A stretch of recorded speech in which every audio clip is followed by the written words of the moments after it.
I don't know how to fight. Oh no. Yeah, but due to some shenanigans, you did not exactly do it quietly, quite as ideal, Yeah. and some got alerted, ran around, started shooting at people, and then you set the ground floor on fire with some gasoline. Currently, the room with the Explosives? aquariums, yes, and currently the room with the aquarium is on fire, and you were outside near your car deciding what the best way of handling this is, as the two survivors of the three went upstairs. Currently, the building is starting to catch fire, but it's not spreading very quickly. It'll depend on rolls whether or not it spreads or not. And So, you will and we have have a to see how that exactly unfolds because you don't know how fast the fire is going to spread. You don't know if they've called 911 yet, although it's sort of likely if they concluded the fire is there already. You don't actually know if that's the case. You don't know if they've called the police because you shot at them. Lots of possibilities. yeah, and we have a stack full of videotapes, VHS tapes in our Yes. car. Yes. The plan used... And a VCR. Courtesy of Yes, that too, because... and a I VCR. mean, the VCR is not critical, but it helps to play the things. The tape inside it is. That too. Because you cut the power, so you couldn't eject it. Yeah. Right. That is Yes. the thing.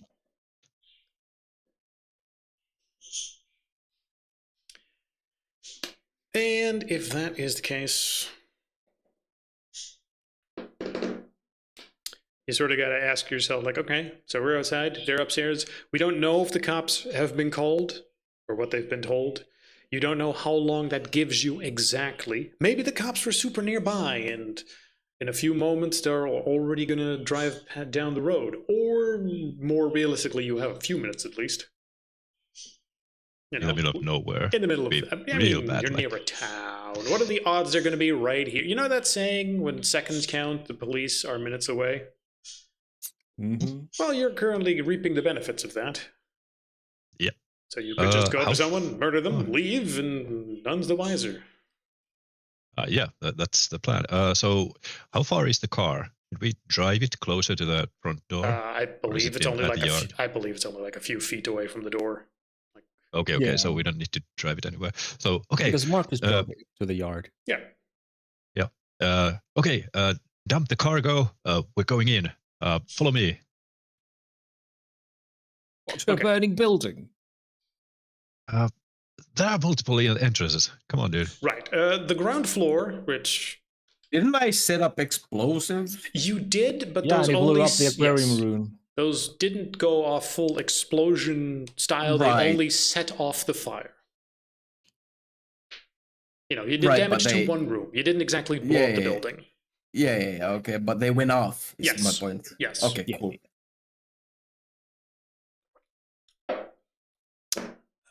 So Peter charges in. You're gonna have to specify where and how because Yes. the Um, ground floor with the aquariums is currently on fire. Yep. And that's the So, side you're most on logical. right now. Yeah, most logical. Are these like these are stairs? There's like an alcove or something. The outside stairs. Currently, I believe you are on this side. Oh, I'm not sharing on Discord. That helps when I do that because that way you guys can see it. Oop. Can you Guessing see that it? goes up to here. Yes. These two pictures should match the map as the two sides. Well, you don't quite see the back here, but that means that now I have to double check. This is the front, Okay, right? so you can Yes, go okay. up here. Mm-hmm. Yeah. Go This is there, the way. run up. Okay. And does that correlate with the stairs on this side? Nope, I believe I put the stairs on the other side. Oh well. When in we can doubt, use when in doubt, look at the map, not the. Yes, that's the best way. Yep. Yes. So, Not yeah, the picture, because that can get sort of flipped around. So I start running. The building is on fire, so don't use elevators. Mm-hmm. JK. So up we go. through the Right. stairs. So you're just going to the outside, reaching either on the front or the back, the stairs that are on the ground floor to head up to the deck and then approach from there, which I guess would mean that Peter runs over to this set of stairs and then goes up, putting you here, running upstairs. Who is following him? Who is staying at the car? Who's doing something else? Everything is going fast, so I'm going to ask you to reply in a few seconds. Otherwise, you'll probably stay near the car in a panic, simply looking around. Victor's staying in the Shut- car, panicking or looking around. All right. I'm going with him anyway. All right. Leaving Marcus. 3, 2, 1. He's muted. There we go. Marcus panicking. Yep, Okay. makes sense. The two of you rush upstairs. Yep, I'm reloading my shotgun. I did fire at least one shell, so I'm reloading it while we're going up. And I'm not stealthing in, so as soon as I see any windows, I just make sure I don't see anybody there and just rush past. Okay. Fire spreads on a 1 or a 2. Fire is contained for now in that room. Oh, boo. Okay. Windows. There are lots of windows along the deck of the first floor. Most of them have the curtains on it. Some lights might be on inside at this point. Do you want to move past carefully? Do you want to No. tell me how exactly? Yeah. You're just rushing. Okay. I'm rushing, so I check the first window over here. It's Sweet. they have pointing over curtain, right? So yeah. Right, yes. So I would guess that if they run out through the first floor, they'll get caught between us. So that's good. So I'll just try to rush straight past. So if I don't see anything in the windows, I'll just rush straight to the second floor. Try to see inside from there, or get inside from there.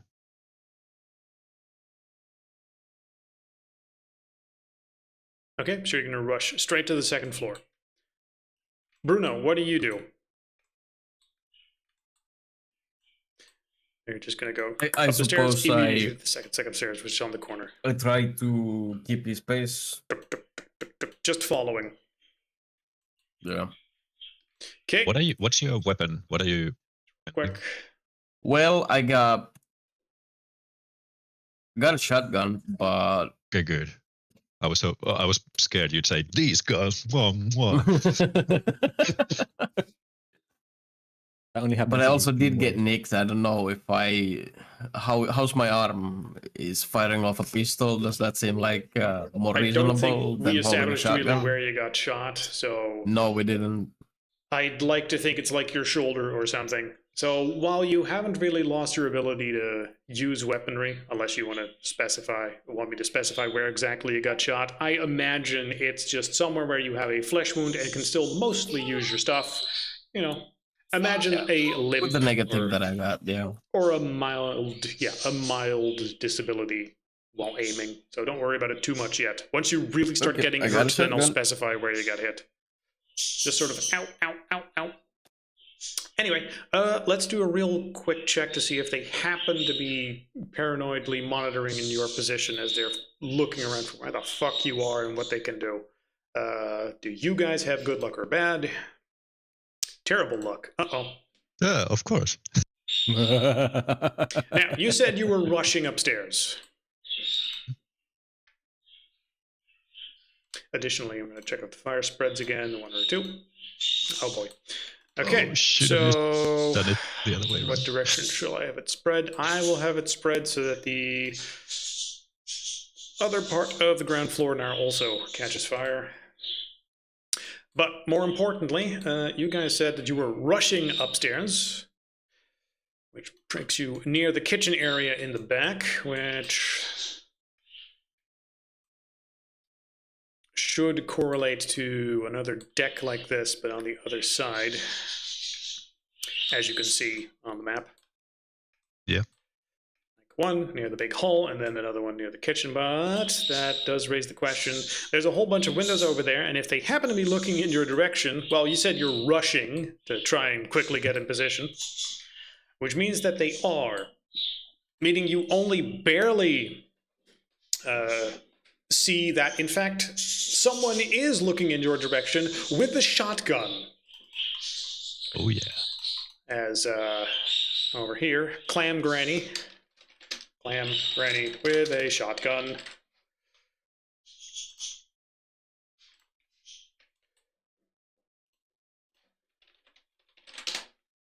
Is aimed in your direction, so this is going to be a very important little check on your end.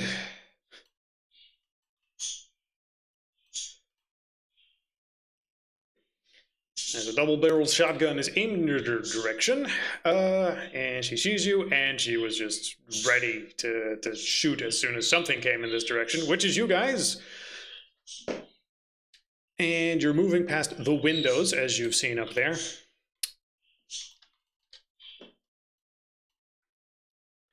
So give me, also, it's dark outside, but light inside. She's not particularly stealthy. It's a person with a gun. You're in front. Bruno's in the back.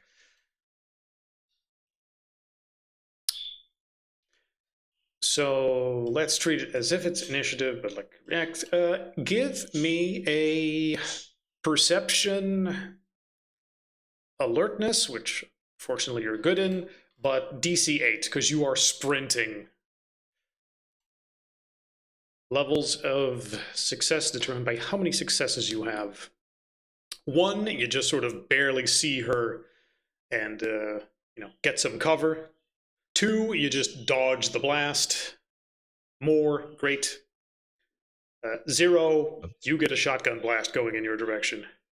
Peter? What was the Perception alertness. DC 8. Oh, yeah. I have it. DC 8. I would like to willpower this if it's possible. It's just weird to think how you could. I mean, technically, that is sort of what willpower is for. Does it apply in this situation? Because that does sort of. I'm already sort of giving you an ability to have an account. I'm pretty sure you can't use it on dodge rolls, can you, in combat? No, usually not in combat. Yeah, this sort of counts as that. Yeah, makes sense. So, whoop, oh my goodness! Oh my god! Yeah, no, you were an experienced combat veteran. Like, I was already being nice with the things here. An experienced combat veteran, you're like, okay, there's windows along the wall. Quick peek inside. Oh shit! A shotgun is already aimed in this direction. As you quickly, take cover against the wall. When you see that, as glass gets blown out, as the shotgun goes. Blasting a hail of pellets past you. Okay. You are squished up against the wall, and Bruno's over there. You're pretty sure she's still aimed in your direction with the second barrel. Yeah, I saw it was a 2-barrel. So, okay. We unfortunately don't have any hand grenades or stun nades or anything like that. So. That's a good idea. I take what would I have on me? I would probably have I was thinking first of all I was thinking the same exact fucking thing. What do you have in your backpack? I have binoculars, but what? I got a flashlight. Yeah, flashlight's real good. Yeah. You take a moment to think about this. Meanwhile, the fire may or may not spread. Meanwhile, the other actor may or may not be doing something. You're in good luck. Okay.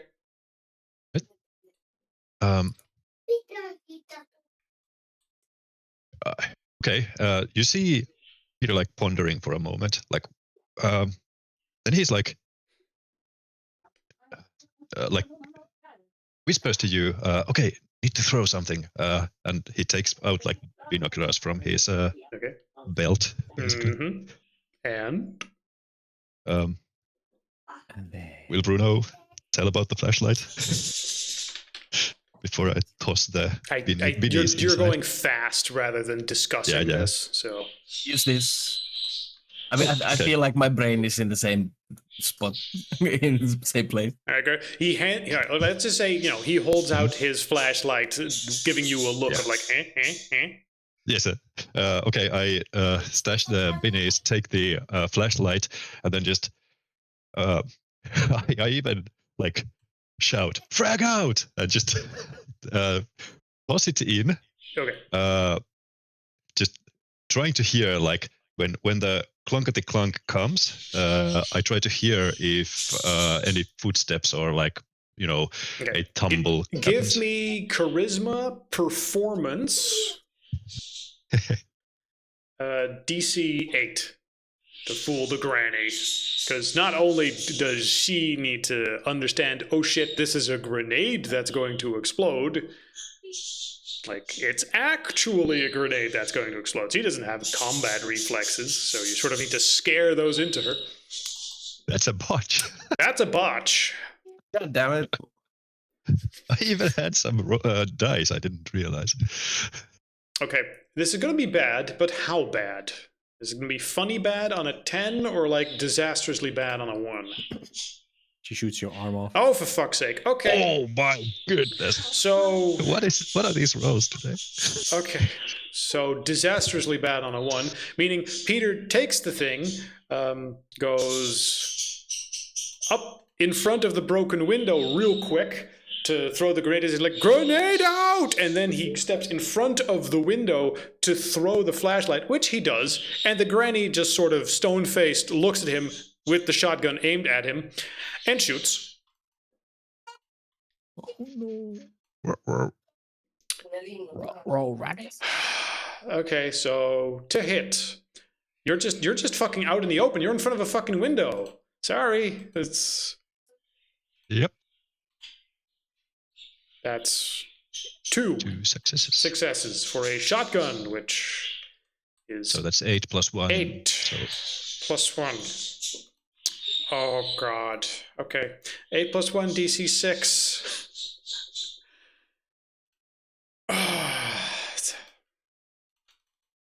8. 8 plus 1. No, it's not plus 1. It's 9 D10 90 then. that are higher than... No, it's higher than 5, right? Or is it higher than 6? How the fuck does roll 20... It's greater than or equal to... You know what? Fuck it. I'm going to use DC 6 as a target number, and if it happens to not count 6s, that's you being lucky. Well, it should if it's... All right. If someone has a reason to say, like, hey, by the way, in the system, you're allowed to do a thing, or please let me do a thing, now's the time. You have like 5 seconds. 5, 4... Well, can I pull him back when I see him just fucking pop up like that, like an idiot? What's Are we supernatural if you can just burden me? I think we're already past the point where you're allowed to ever get him away with just scot-free, but I'll allow a difficult check here to, like, jump, and I'm like, no, you retard, and jump on him and push him down, and then see how that works. If you're willing to potentially risk getting shot yourself. Yeah, I guess this is gonna hurt anyhow. He's a professional. He knows what he's doing. Professionally dead. Tell you what, I'll give you a little bit of slack. I will remove 1 damage dice and be like 8d10 because you're trying to nudge him back. Like, no, you retard. Okay, roll damage incoming. Let's hope Peter's not fucking dead.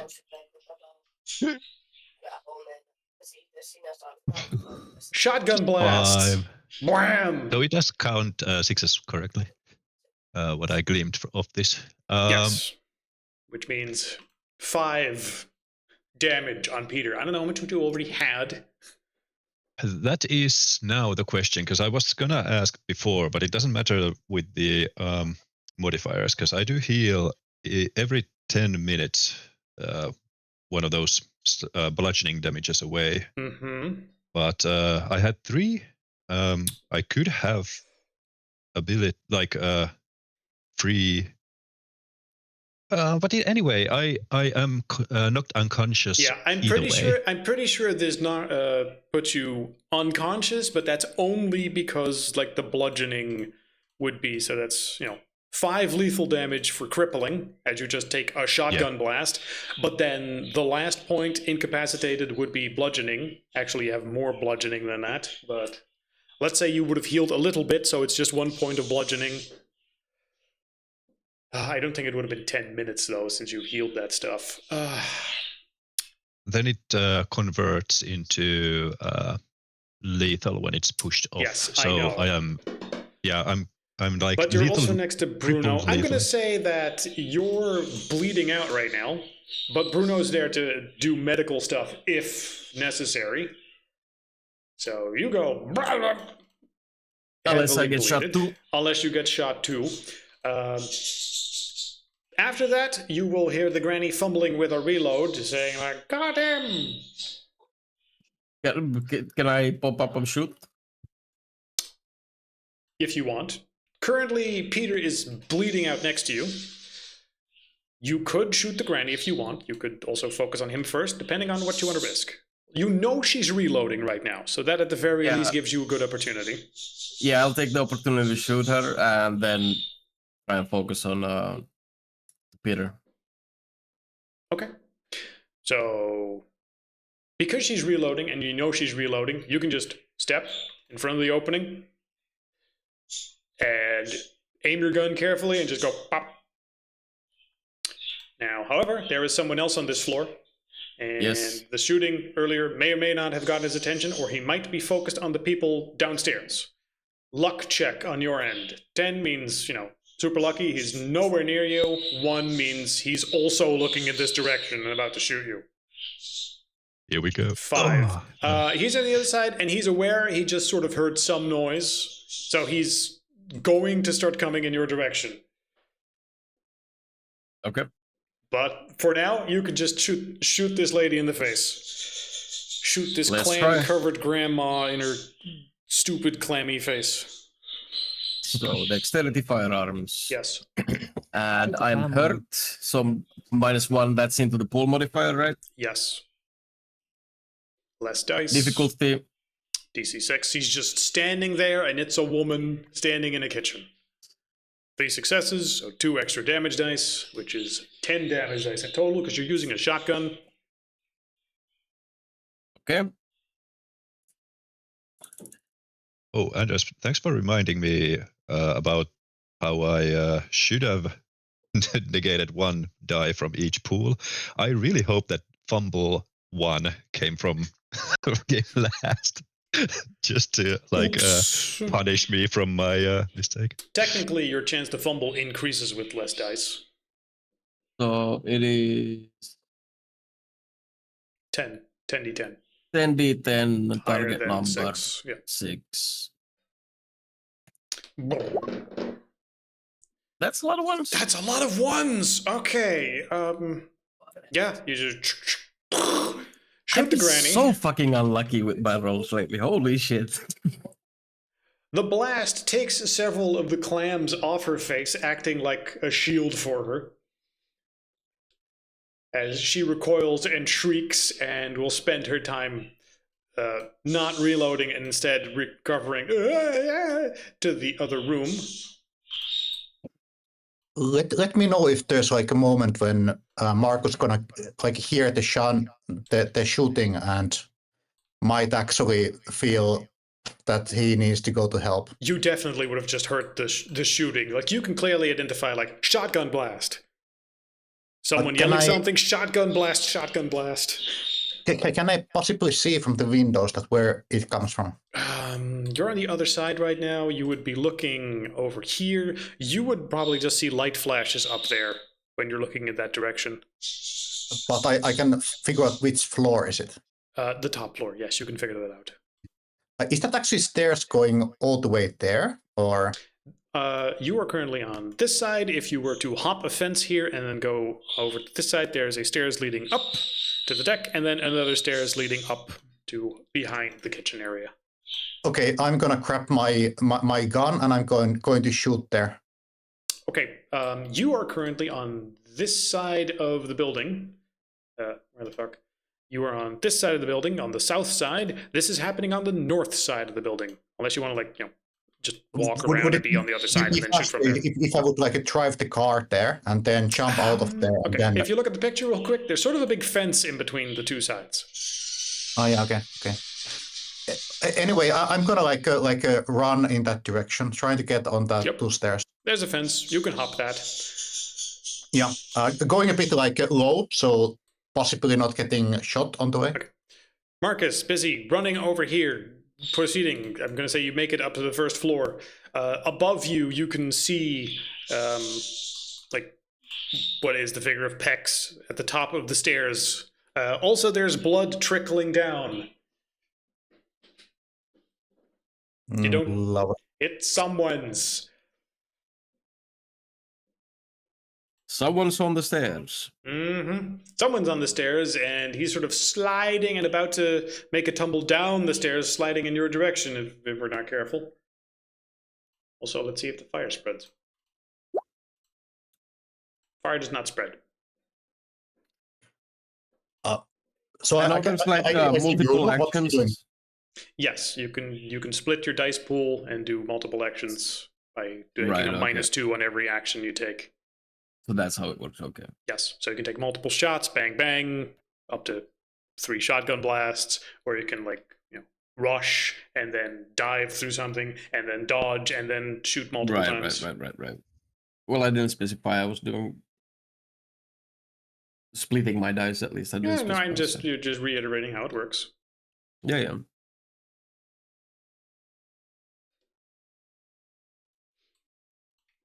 But yes, Bruno, I think the ball's in your court. I mean, do I see anyone right now? I mean, Peter dying next to you. They just retreated Yeah, exactly. through a Apart door. from him. Yes. Would they have left the door open or and closed? Also, no, it's not visible from here. Whether or not the kitchen has like an open window that stuff gets passed to, or just the door. I think it's Yeah, just no. the door. So I'll take that as no. I'm gonna try and maneuver Peter downstairs. At Okay. least like beneath, I mean, he's out of line of sight unless a very unfortunate shot were to somehow hit him, or you yeah, were to but I step mean, on him or if something. this other guy is coming, like, I want to get like underneath these stairs here, so he doesn't have a line of sight, or behind the okay. corner, whichever Also, works. Actually. Peter is dying right now. You have Yeah, thoroughly exactly. concluded he's dying. He needs medical care right now to go from dying to just being incapacitated. Right now. Right now. Also, downstairs, you can see Marcus coming up the stairs.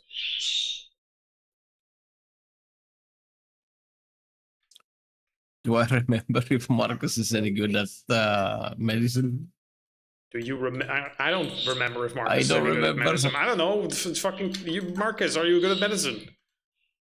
Never. Anybody has never heard of him say that he's very good at medicine. Yeah, okay. But it'd be really funny if the only person with medicine skill is Peter. one dying. Lying right there. No, it's the guy sitting in the car. That too. Looking for the fucking dying guy deep or the, dives.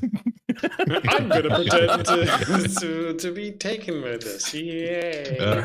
Peter's dragged into the car. Okay, roll for luck if Victor has found the zip ties. Managed Yeah, to he's bonded himself up. Yeah. I guess I'll try Okay. to. Operation.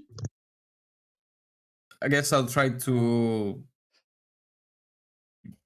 I don't know how he's hurt, but attend to his wound somehow. He has a shotgun blast in the middle of his chest. Yeah, what the fuck am I supposed to do about that?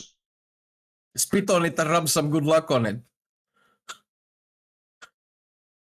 I don't even know what they're called in English. Painaside. You need to use a painaside. Make a On a YouTube chest. video out of it. Tourniquet on your chest. Pressure and itch. Just Something like that. pressure and try to clog the wound so they don't bleed openly. I guess. Pressure. Yeah. bandages, Apply first pressure. aid, clogging spray, any of the stuff that's actively bleeding. Yeah, cauterize it. I don't fucking know. Medicine stuff. I'm sure someone with a medical degree or a first aid class would be like, yeah, that's what they do. That's what they do in first aid classes. I right? was forced to take one of those while I was working at the club. Did they teach you how I do to... have one. I have one peep of medicine. Okay, what Nice. does the pub training first aid class teach you about shotgun blasts to the chest? Yeah, what Apply kind of pressure. neighborhood? Call 911. True.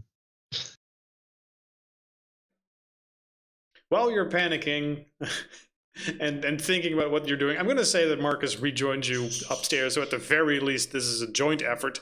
And general luck check. Actually, it was fire first. The fire spreads downstairs. The entire downstairs now seems ablaze. Additionally, hostile movement check. Oh, for fuck's sake. Okay, they're both wounded. Who the fuck would go first? Everything happens at once. Everything happens at once. This is how this shit happens. So... Okay, hold on. He has another thing.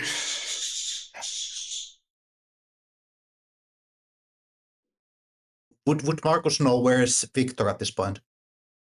Yeah, you would know he's at the car. Like, you coordinate Yeah, I with was each there. other. You left me there. All right, okay. I'm basically like, what I'm going to do next, I'm going to like basically grab Marcus and I'm going to rush him to the car. Marcus. Okay. Marcus grabs himself and rushes his car. Marcus grabs Peter and starts taking him to the car. Okay. Meanwhile, complication as this guy... Okay.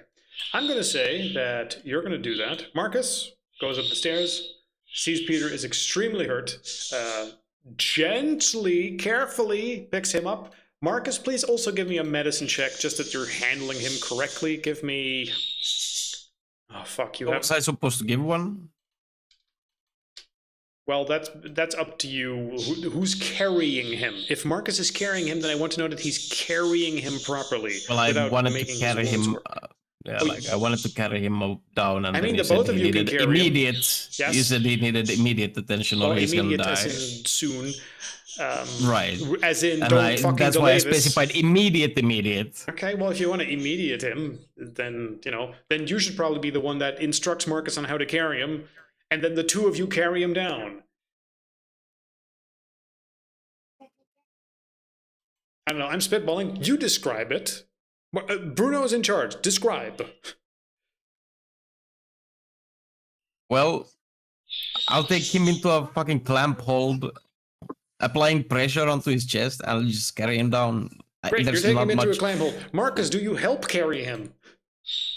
I only know that I said You got a I'm going to gun? carry him You got a down. That's gun? the only thing I know at this point. But I guess Bruno already like grabbed him. You got Yes. a gun? But two people carrying guy is easier than one guy carrying guy.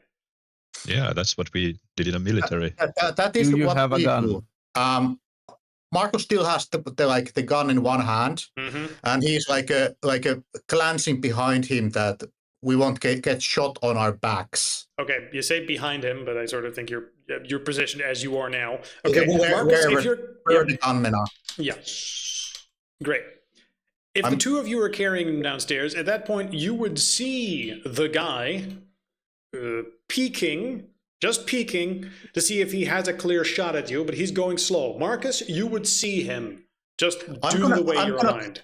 I'm gonna just give some suppressive fire, basically forcing him to like stay out of the way. That's fine and easy enough. Give me dexterity firearms for suppressive fire, no DC modifier. Yep. And I think I'm a bit wounded, so I get -1. Don't botch, please. Yeah. As So you 2 shoot Bruno. -1. Was it so? Yeah. Yes. Okay. 1 success. One success. You just shoot in his direction. Yeah, he's trying to take cover. Like, he was going to dodge regardless. as you shoot in his direction, and he ducks into the kitchen to take cover. You carry Peter downstairs.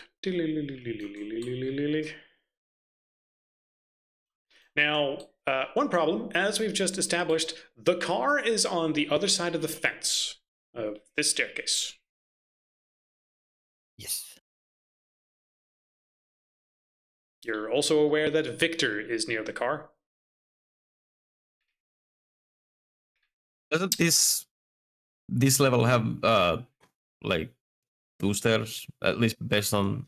Well, the picture is a little fucky because exactly which side is which is a little confusing, but that's why the map has authority. And as you can see here, it has 1 stairs over here to go up to this area, and then 2 stairs that go up to the 2nd floor. And then over here is like the double layer, but that's on the other side of the building of you guys. So you would be able to, let's see, you're over here, then you would need to go all the way around and then go down over here, which would put you right next to the fire. No, wait. Ground floor, 1 set of stairs. I wish I arranged these maps ever so slightly more logically so that it was easy to go. Currently, you are on the ground floor over here. There is no other stairs leading to the ground floor on the other side of the building. Can they get the car? The problem is you are currently over here. Wait, next what? to the stairs. Can we see the car? You No. can't see the car because there's Why? a fence in the way. You would need to go back to the 1st floor, and then from the balcony Why you can are see we the there? car. Well, how did he get there then?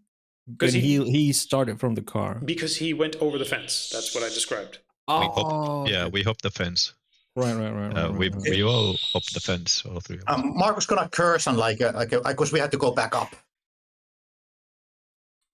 Yes, so... Well, I mean, you can go back up, but there is no stairs on this side where the car is.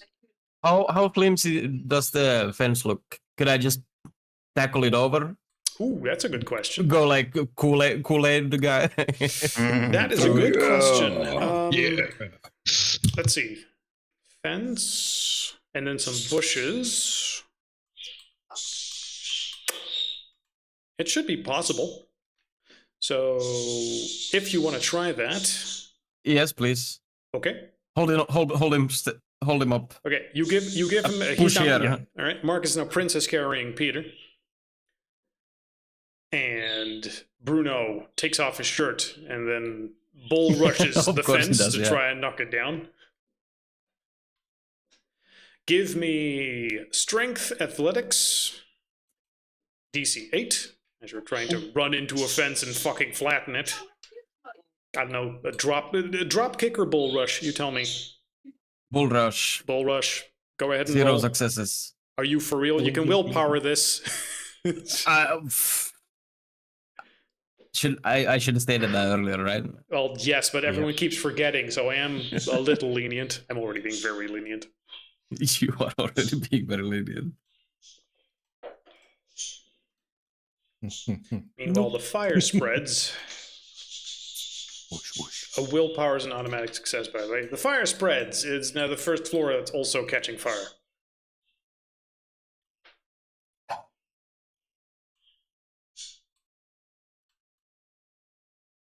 Sorry, are you using a willpower to knock down the fence? Sure.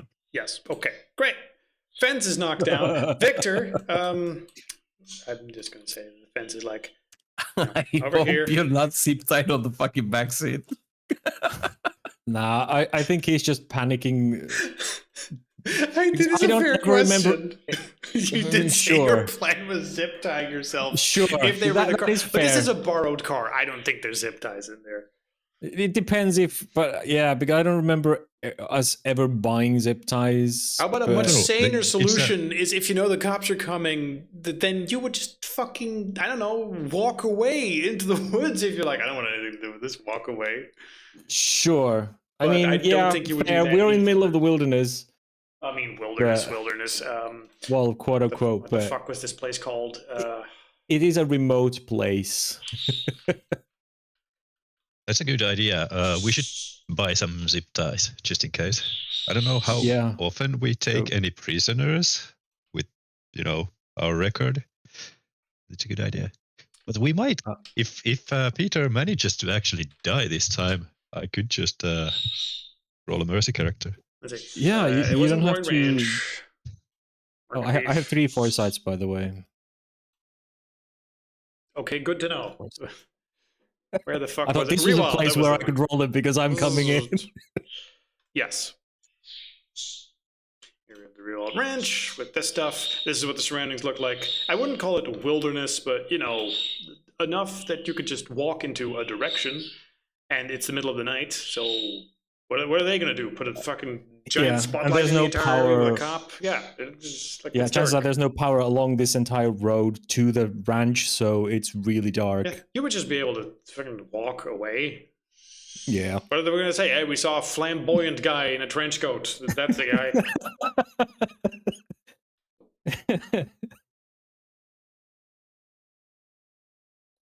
3 successes for your foresights. Yes. Okay. Did you foresee what would fucking happen? Or did you, I don't know, run away into the woods or zip tie yourself somehow with some zip ties you found on the ground? You tell me. No, I think he's still panicking, waiting for the. I imagine you're pacing back and forth along the car because you at no point specified anything. Well, the way I imagined is he's sitting by the wheel. But as soon as Marcus goes off, he's like, "Fuck, I'm the getaway driver." That makes he's complete sitting sense. Yeah. With his knuckles wide, squeezing the wheel, is like, any moment they're gonna come, maybe, hopefully. Well, and then you hear, "Oh yeah!" as the fence gets knocked down, and Bruno comes charging in your direction, and then Marcus slowly carrying a very wounded, bleeding Peter. Victor, first aid kit, Victor. Fuck. Sure, he jumps off from the driver's seat and or he clambers to the back. He's like, just bring him here. I guess I'm driving. We're going now. Yep. Are we all here, by the way? Well, yeah, all 4 of you are here. Bruno, 3 of us Victor's and 1 getting is out for between first life aid. and death. Bruno is getting in the driver's seat. Marcus is carrying Peter into the back seat, and then Victor is there to do first aid on him. Okay, I'm gonna jump on the front seat and then Bruno, just gas. Okay. Yeah. Do you want to make it a bumpy, shitty ride while the guy's bleeding on the back? Oh yeah. Yes. Yes. Actually, yes. All right. Only the best kind of ride for Peter. Bruno, would you Seriously, if his lungs are collapsing, like he's dead. He's dead. If he doesn't get like proper fucking help in a Well, that matter depends of on the number of successes you're about to have. Bruno, would you mind giving me a? Let's see. So I might have tried to look for a hospital in the area, and it looks like you're dead. By the way, there's just no hospital or doctor in the area. Nope. Nebraska. You know what you can do? Put Marcus on here's dark web duty. J.M. Malcolm Memorial. There's probably something resembling a doctor in Taylor, right? Yes, that is. Or veterinarian. 35, that's 35 miles still. But I'll fucking.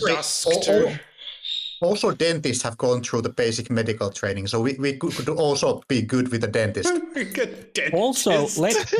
I have a friend who studied in Romania to become a dentist. Right? They have the basic, same part they're of right next to, they're right next to each other, so that doesn't really help. Doesn't Peter and Marcus share their power set? Share what? Like, you say you share your power set. You both have the same abilities, right? We both have the healing, yes. Right. And there is a particular power that Peter has refused to use on anyone so far, which I believe was that you can grant use your recovery ability on another person. Yeah, you can, but the problem is I already have it. Because I am. Oh, so it just grants. It's not just an instant. I don't. Okay, it's not a cure wounds kind of thing where you can remove. No. You want to driving check? Some kind you of can driving give check? the same ability to. If you botch this, you just make it a fucking bumpy ride so that Peter bumps up and down in the back seat and just splashes blood all over the place and takes more damage. So give me. How careful do you want to drive? Bruno, try to find some place where we can actually like stop the car but be out of the way. So if the police come, they will just drive past us. Give Victor a moment to like put the wounds in order on the Okay, back seat. you're putting pedal to the metal, right? I would hope so, yeah. But I mean, can I start with rolling for discern? So if I can actually see in the dark, hopefully, Yes, maybe. yes. Okay, good. I was about to let you roll perception because, like, but it's dark, so how the fuck? But And I don't have any perception to start with, so it's kind of bad. But then if it sort of takes away the dark edge of the area, right? It's not I have dark vision, but it's a little bit better. I can't see shit. Okay, roll me perception driving. All right, fuck it. Let's see. Let's see if he sees the fucking bumpy road or if he tries to drive through the fucking fence. My eyes hurt. Start creating willpower. Yay! Hey, willpower. It might not be a botch. If you have an additional -2, then, we'll know that the dice just want Peter dead. Yep. That's true. It is Final Destination coming to him. Well, go ahead and... You thought you cheated me. You get +1 success, but if it's minus a DC... don't make it a DC 6. Fuck it. There's so many bullshit things happening already at 1-0, but you have one success. One success as you burn willpower to desperately try and regain control of the situation. Is it possible that if Marcus says that Bruno is going to drive the car to the forest or hit a tree, that he's going to basically like emergency like grab the wheel, he's sitting next to Bruno, at least stop us from crashing if that's gonna happen. Where the fuck was the wrench? Not that one. Not that one. Not that one. Why do I keep losing track of it so consistently? Bookmarks, dude. Yeah, I fucking need to, but this is, seriously, I swear, like, it just disappears half the time I look at this place. Doesn't particularly matter right now. It just annoys me. It's like I have it on the map. Oops, it's gone. And then you search and it's gone again. It doesn't matter. Let's not focus on this real quick for the purpose of tension. This is car. You guys driving. Yep. Which this is a rental, right? Just to establish, this is a rental you have because the Tesla was too obvious and it was taken care of. Which means you have none of your particular supplies in here. Does a rental car have a first aid kit in it? Would you just have a first aid kit on you? A luck roll. They should, but I don't know if I even have it. A lot of cars do have like a very first aid kit, so... Yeah. I have it on my sheet. Are the first aid kit. You just have a first... Yeah. Great. I'm assuming you give the first aid kit, you would have put it in the car on standby somewhere. Yeah. All right, you have a first aid kit. That means it's actually possible to do first aid on him. Also, Victor does have the some of the field curatives that he crafted according to the Arcanum Britannia's or emergency remedies. Okay. He spent that one downtime crafting, so those would probably be something he carries because they were specifically made after Peter almost died once. So that's something that. Would you mind giving me a refresher on exactly what those were and what I gave you? You didn't give me anything specific. You just said they give a bunch of like recipes that you can try. I think they were herbal something. Like herbal remedies, so you would have been playing around with that. Yeah, and he did spend one downtime just focusing on that and crafting them, which is why I have points in medicine, because he spent time actually. Oh, you spend... Okay, so the points in medicine are the result of spending time on that. Yeah. He's Okay. delved into the pointers from Arcanum Britannia. Okay, no, that makes sense. That makes sense because otherwise it'd be like, oh, how do I resolve that? But yes, this makes sense. You've just spent some time studying that, which is why you have 2 points in intelligence. So okay? He's bleeding. That's the primary thing. He's just barely past incapacitated. Can you stop bleeding? The question is, can you stop bleeding just long enough to get him to a hospital? Can you stop bleeding good enough to let his natural recovery take over with 2 successes? With 1, it's long enough to get him to a hospital. With 0 means sorry, and a botch would mean you shoot him in the head. So... But a botch is he actually That's removes the not how bullet. you intubate. He was suffering. I ended up his suffering. A botch is I start removing the bullet and you just drown in your own blood. Yes. I googled and it says do not remove the things. Yeah. In the I'm googling also. And, Sort of depends how on to the suppress a size. shotgun wound to the ChatGPT. chest. And Keep the individual still. Yes. It's basically you yourself don't do shit. Mhm. Stop blood. Yeah. Stop blood. Get doctor. Apply pressure, get doctor. Yeah, pretty much. Okay. So the Maybe question is, intubate. Yeah, maybe. So the question becomes, what is the difficulty on something like this? It would be intelligence, medicine. And There was supplies for it. also- Yes. Watch for sucking chest wound if the air is entering chest. So if you Yes. can hear a sucking sound or bubbling blood, Yeah. Mhm, mhm. With all the then you might have to carrying, do a seal. how much luck are you in? How complicated is this? 10, great luck, not very complicated. 1, horrible fucking disaster of a wound. Okay, decent luck. So I'm going to say roll intelligence and medicine, DC 6. Whether or not you want to do Using- willpower, declare now. Whether or not you're using your reroll, declare now. I'm using my reroll and sure I'll use a willpower. And like I established, Okay. 0, he's bleeding out. 1, he's needs to get to a hospital. 2, you can stop the bleeding and you can bring him to wherever the fuck you want. 3, you can suppress it good enough that his natural healing can take over. Yeah. Willpower and reroll. Yeah, okay, go ahead. Yeah. So 1 automatic success, unless you botch, -2. Nice. Okay, so that's 3 successes. And on the reroll. Okay. So 3 successes, which is what I said. Victor spends time in the back of the car as you're driving away from here. And he does a good enough job with all the training he's done for just such an occasion, combined with his natural healing factor, which is it's doing a lot of work right now. You can tell that this boy's body doesn't want to die. Like, you're like, wait, do I remove the bullet or not? And then you remove a bullet, and then the wound just goes. that or we just hear pop as one of them just rolls out.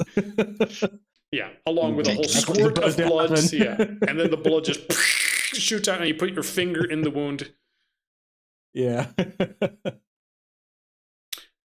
But yes, you do get the impression that this was probably way closer than you want it to be, and as much as Bruno driving incorrectly could probably cause things to go horribly wrong, which brings me to one more check, which is, did you actually get away from the cops or not, or did you have horrible luck?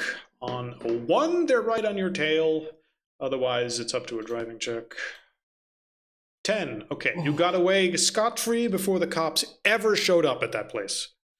I was gonna. Yeah, okay. Ooh, never mind. Okay, I just calculated, and it'll take without any assistance from anybody else. It'll take 12 days for Peter to recover Yeah, completely. so Peter's going to be... Fucking what? that's kind of bullshit. yeah, a the whole natural 12 healing days. factor is a little bullshit. What the fuck, man? Yep, 12 days, and he's like in pretty good condition already after like what was it? How long is it? How long does it take for a regular point of lethal damage to, like, from a regular guy to heal?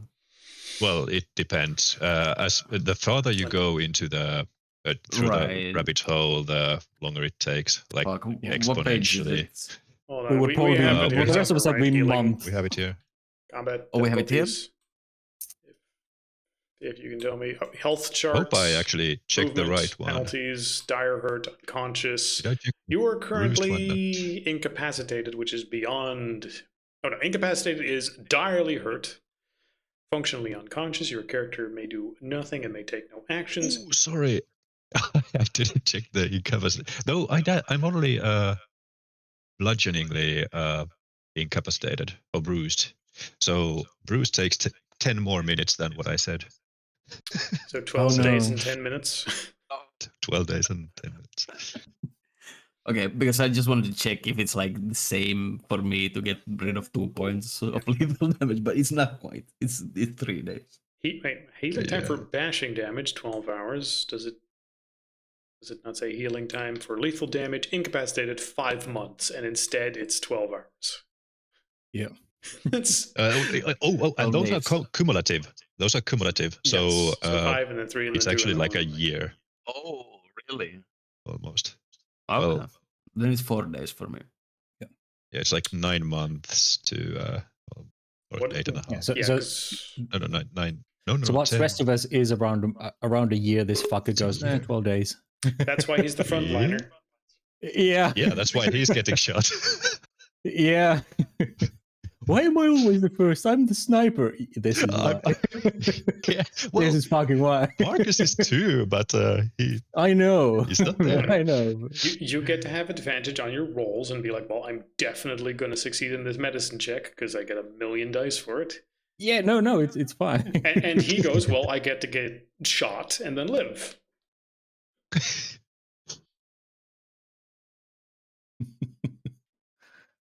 When To they're be saying, fair, but I'm the he only sniper. I shouldn't be survived because of first." Actually, the feats of strength. Let's see. Strength of something like what? Let's see. Oh, break a steel fence. Strength of 6.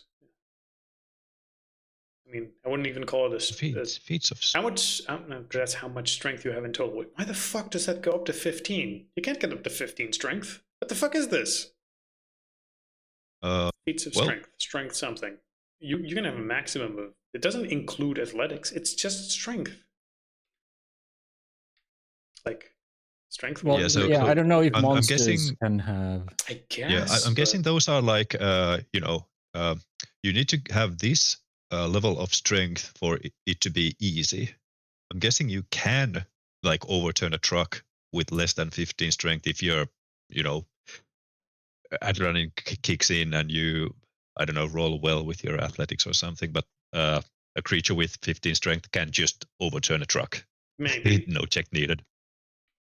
Anyway, it Yeah, means well, if the- it's funny that breaking a fence is specifically something mentioned here. Oh, of course, this is a steel fence, which is not what you were dealing with. So I will consider it Yeah. something within the realm of possibility that we did. Oh, definitely. Okay. Marcus is healed in half an hour, by the way. Fucking Yeah. healing factor bullshit. Yeah. What I check out, like a normal person being as hurt as Peter would take 11 months. Yeah, you want to spend a fucking year in Nebraska? No, well, it's the healing factor, baby.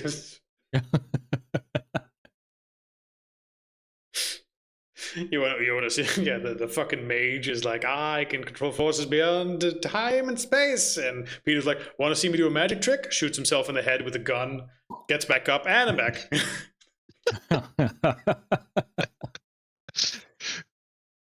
Look, I have a head. Now I don't. Ta-da! And now I have again. Ta-da! And my head has regenerated into a completely second Peter. I wonder how many full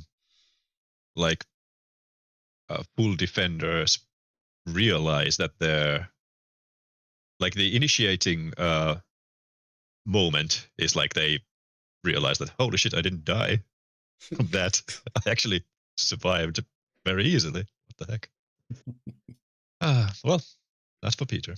Granted, I might have given you a little bit too much leeway, but I also think that instantly dying from a shotgun blast when you're just sort of bruised is also not quite right. And there's probably some soaking rules and whatnot involved. And so, yeah, I think all in all, we handled that realistically. So I don't think soaking rules apply to lethal without damage, yes, specific but, armor. But there would have been for the bashing damage earlier. So True. There's sort of stamina. There's some smidgens, which is always like, I'm probably finagling it in one direction, so let's not worry about it.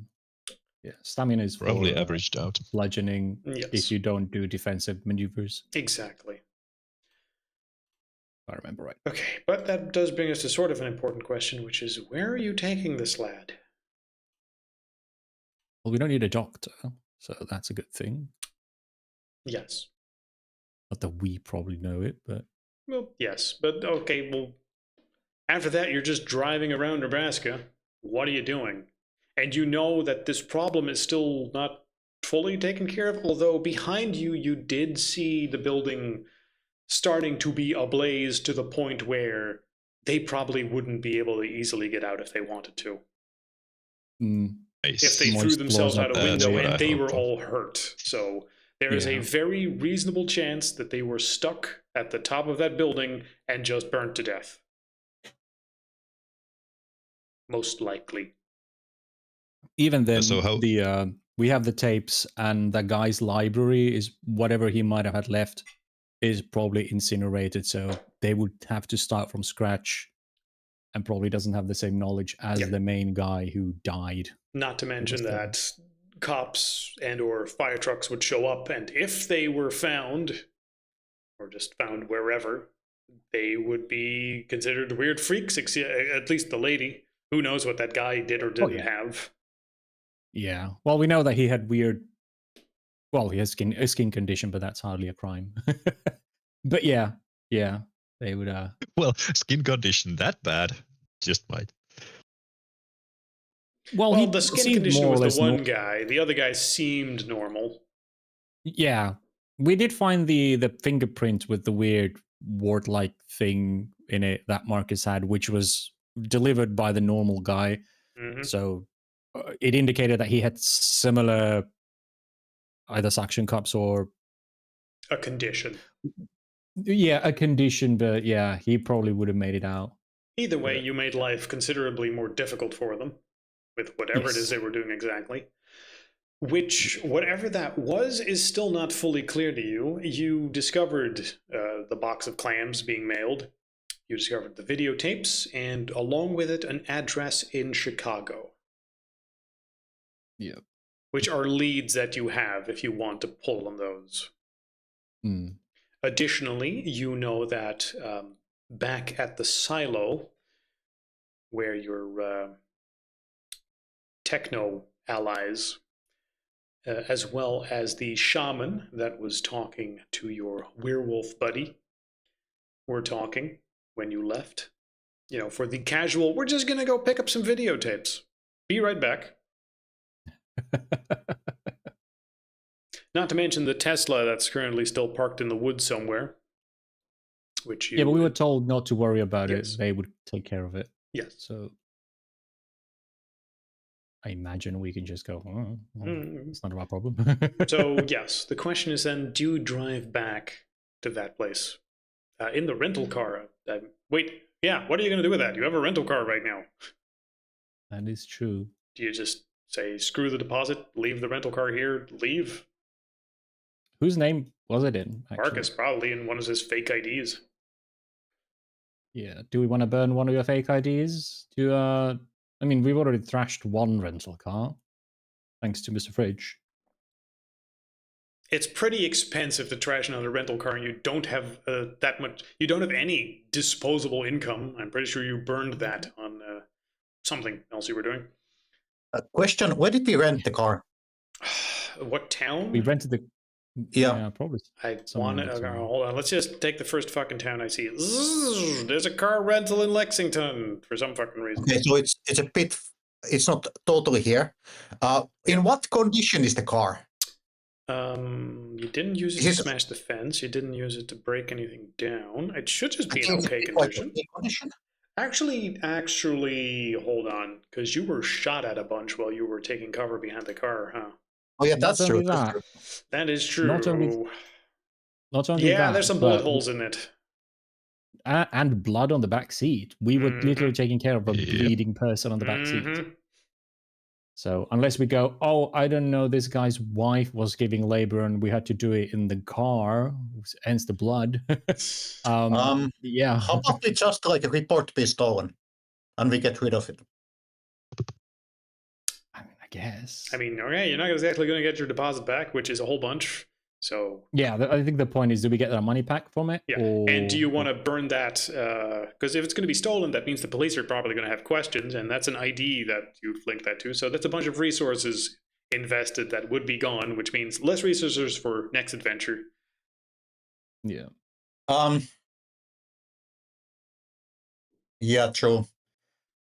What kind of seats does it have? I mean, it's probably fabric. They all have fabric. What, are you implying that you're just going to very quickly reupholster the entire car? No, I mean, it's more like what kind of a project would it be to clean the back seats? I mean, it's not just the back seats, right? It's on the floor. It's on the doors. Yeah. Bullet holes. Yeah. The bullet holes.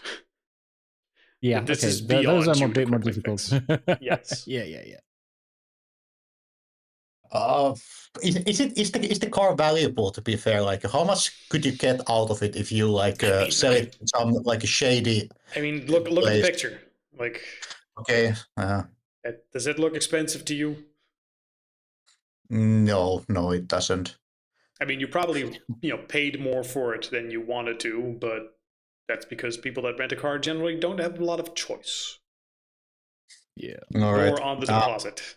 So it cost you a lot, but it looks like a piece of crap.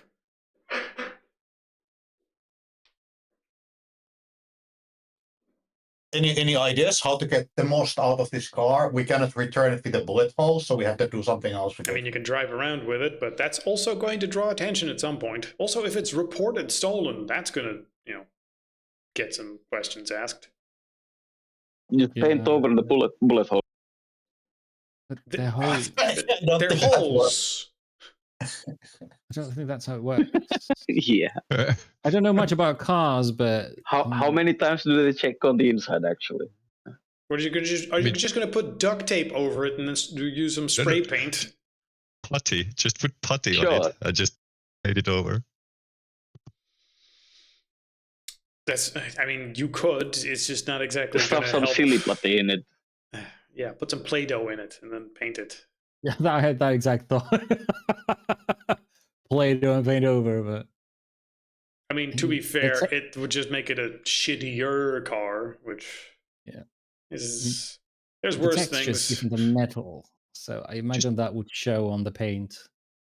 Just sell it in a place where they, regularly have shootings anyway, so they're used to it. Well, I mean, you do have a lead in Chicago. That's true. Which does have a lot of shootings. Okay, but the car is a relatively easy thing to take care of one way or another. Do you want to keep it, or do you want, report it as stolen, get rid of it, replace the plates, and be like, well, now we have a new car, I guess, because you do need a new car.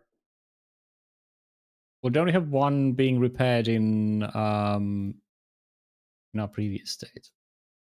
Do you want to go back there and pick it up? I guess you should probably do that to have two cars again. That's which one is being repaired there? Let's see. At the house that was Pex's car. Yeah, Pex's car. So that means the Dodge pickup is just lost to the agents. Probably because it was Okay, so as a basic plan, you go get Pex's Toyota and Denver, I think. And the rental becomes Peter's new car. I mean, he bled in it. That makes it his. You have you have bought it with blood.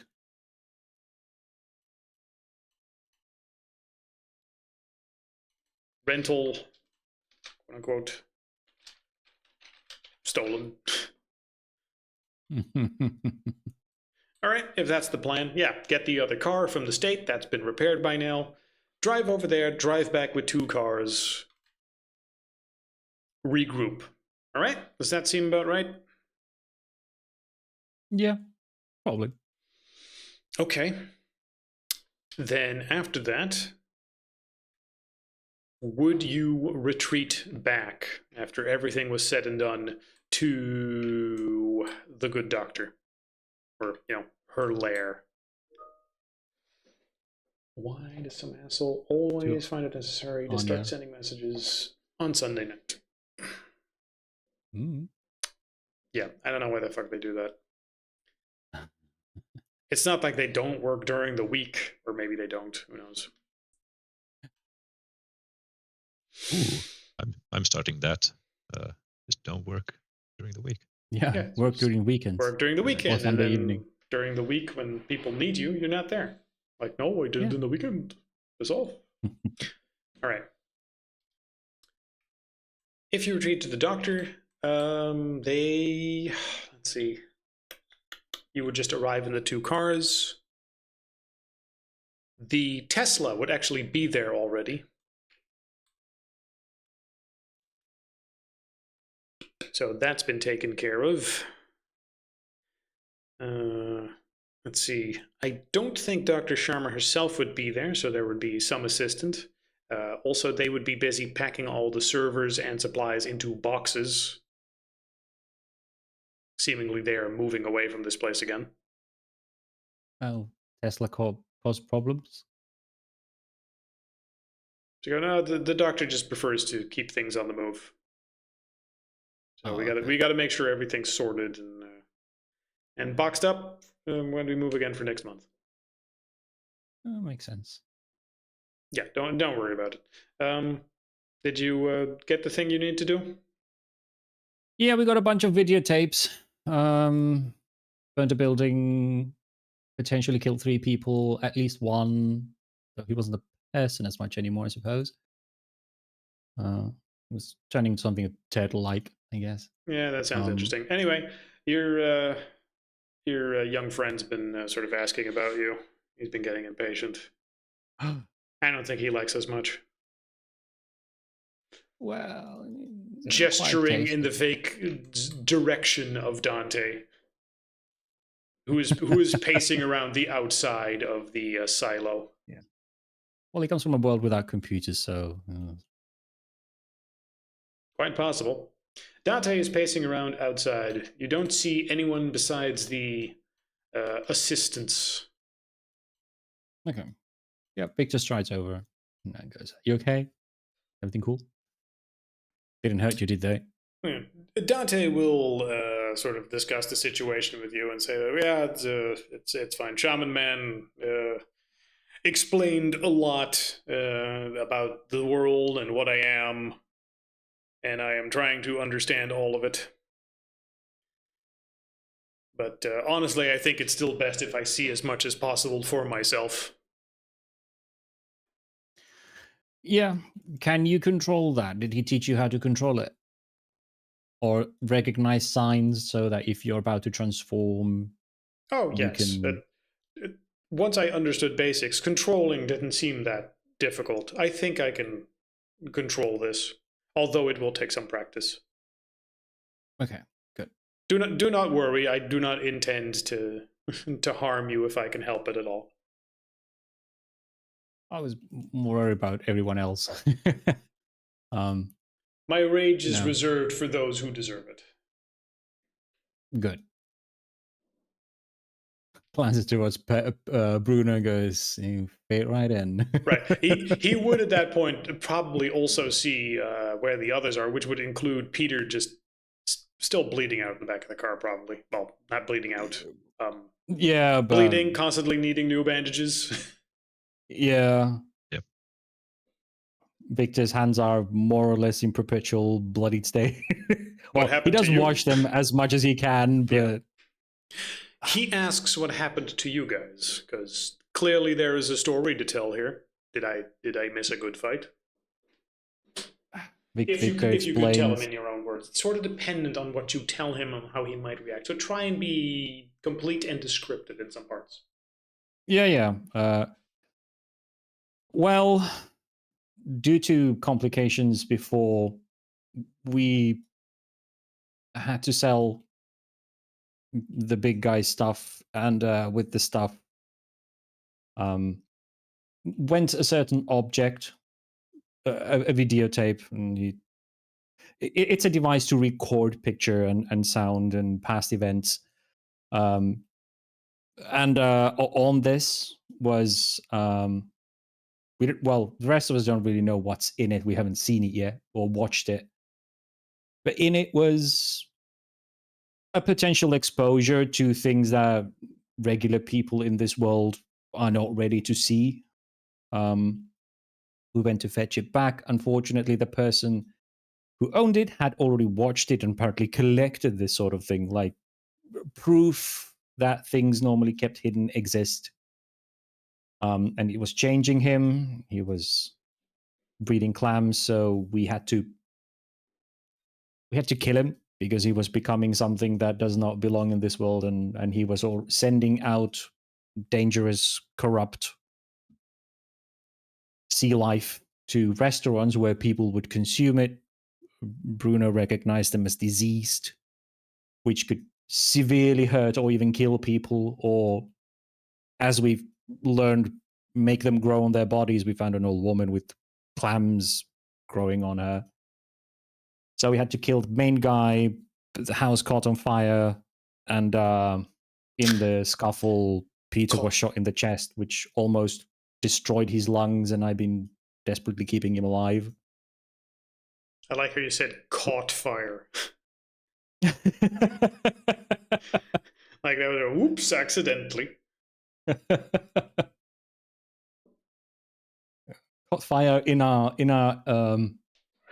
attempts to ensure that Right. none of the disease gets spread out. So, but yeah, Peter was shot in the battle, and it nearly destroyed his lungs and killed him. So his blood, I've been doing what I can to keep him alive with my limited healer's abilities.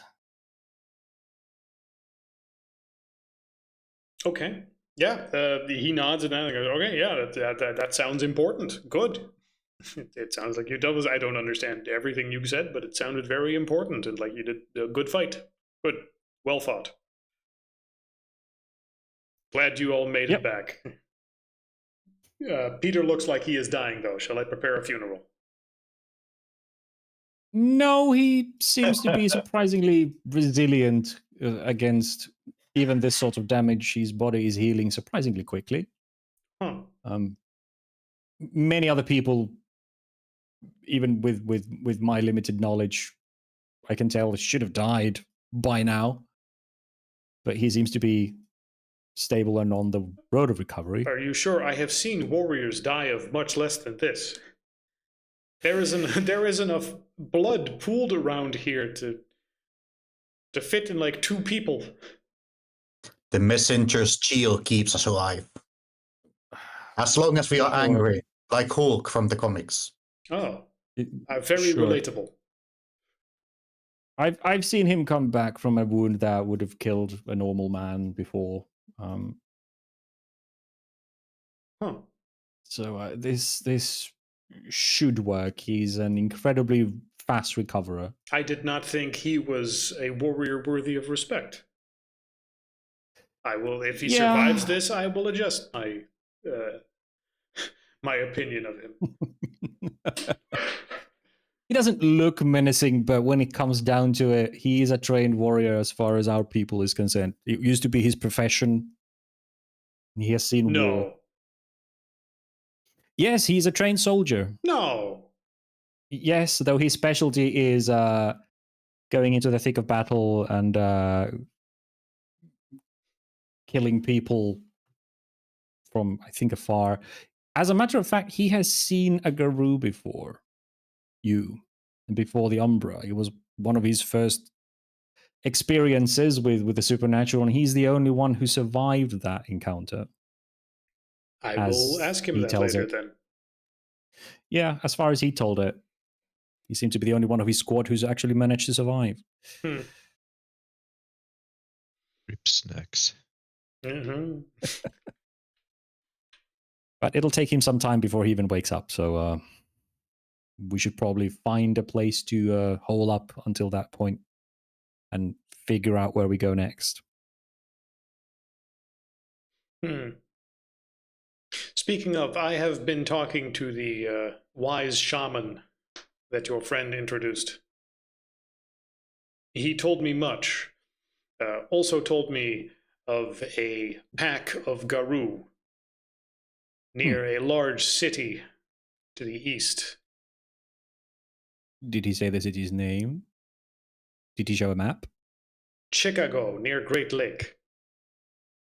Oh, well, I mean, one of our leads takes us to Chicago, so we could definitely go there. It is where they were sending those diseased clams, so that is definitely a potential lead we could follow. I would like to meet this other pack and see if maybe they are a new home for me, or at least learn from them. I understand from the shaman that it is wise for me to find a pack of similar to me. Not that I do not also want to see the world with you, but I understand that I am quite different. Quite. Garou, as far as the general populace of this world, well, or werewolves, as the general populace call them, are generally tales of nightmares and things to scare children with, or even adults. So many wouldn't understand. So finding a pack for yourself might actually be a beneficial thing. People who actually understand what you're dealing with. Yes. Although perhaps they will be too different from me. Apparently not all Garou see eye to eye. But I would like to see, and perhaps it is better if I go with them, but know that I will immensely be thankful for having been taken this far by you. Well, thank you for having entrusted yourself to us. I know we haven't exactly been the greatest protectors in this realm, but Well, you have taught me quite a lot, and I thank you immensely for that.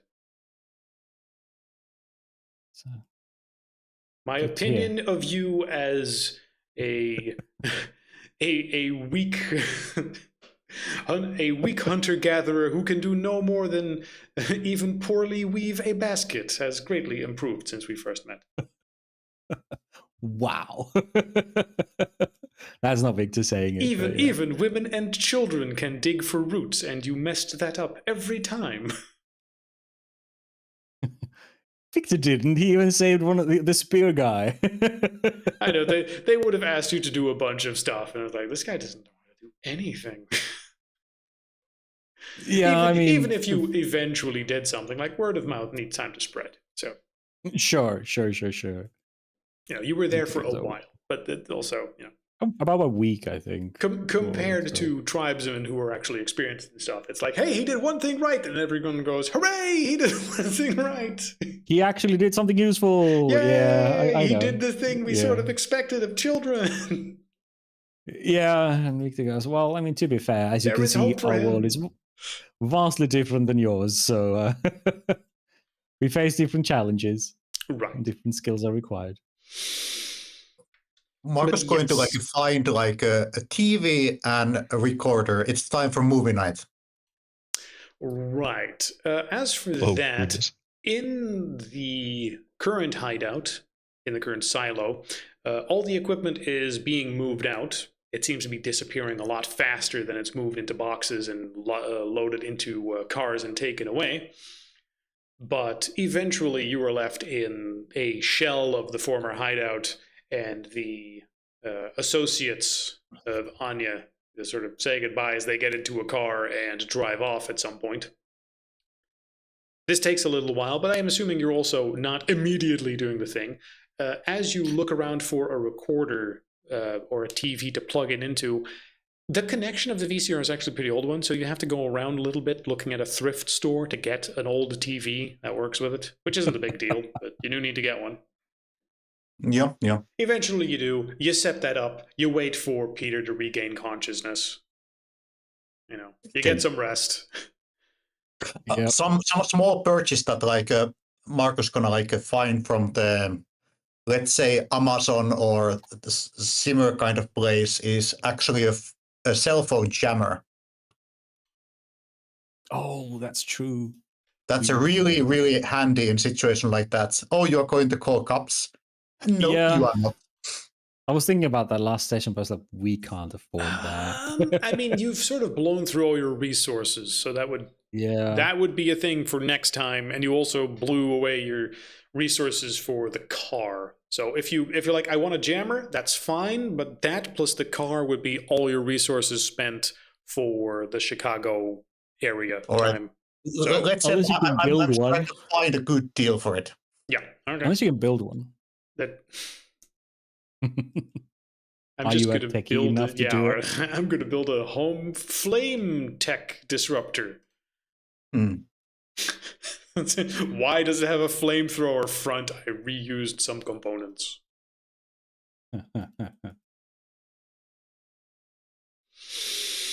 Okay. But we don't have a flamethrower either. No. Yeah, that one sort of also got stolen. Yep. But yeah, let's focus on one thing at a time. The videotapes. Let me... By the way, it will take a week for Peter to become... Oh no! 10 minutes for him to regain consciousness. Are you for real? Become crippled. Because it's bruised, right? Okay. Because it's bruised. Yeah. So he would be Wake up in conscious. 10 minutes. And Victor's like, lay fucking still. Your chest is practically porridge. Okay, I need an image of like an old TV.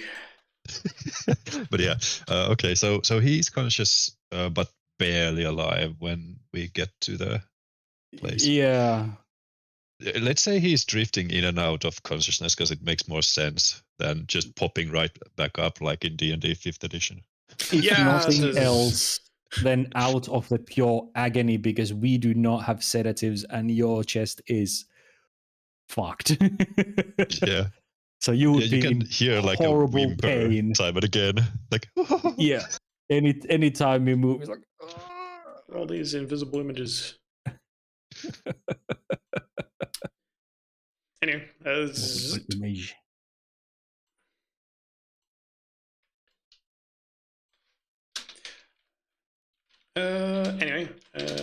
me just get real quick. Television, where's the VC? CR playing.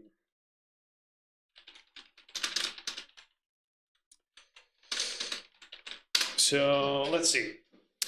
If you are gathering around, he's conscious again, and you're all just gathering in front of this television, watching footage of the VCR, trying to figure out what's on these tapes and what's on, what was it, Lobster Run 92?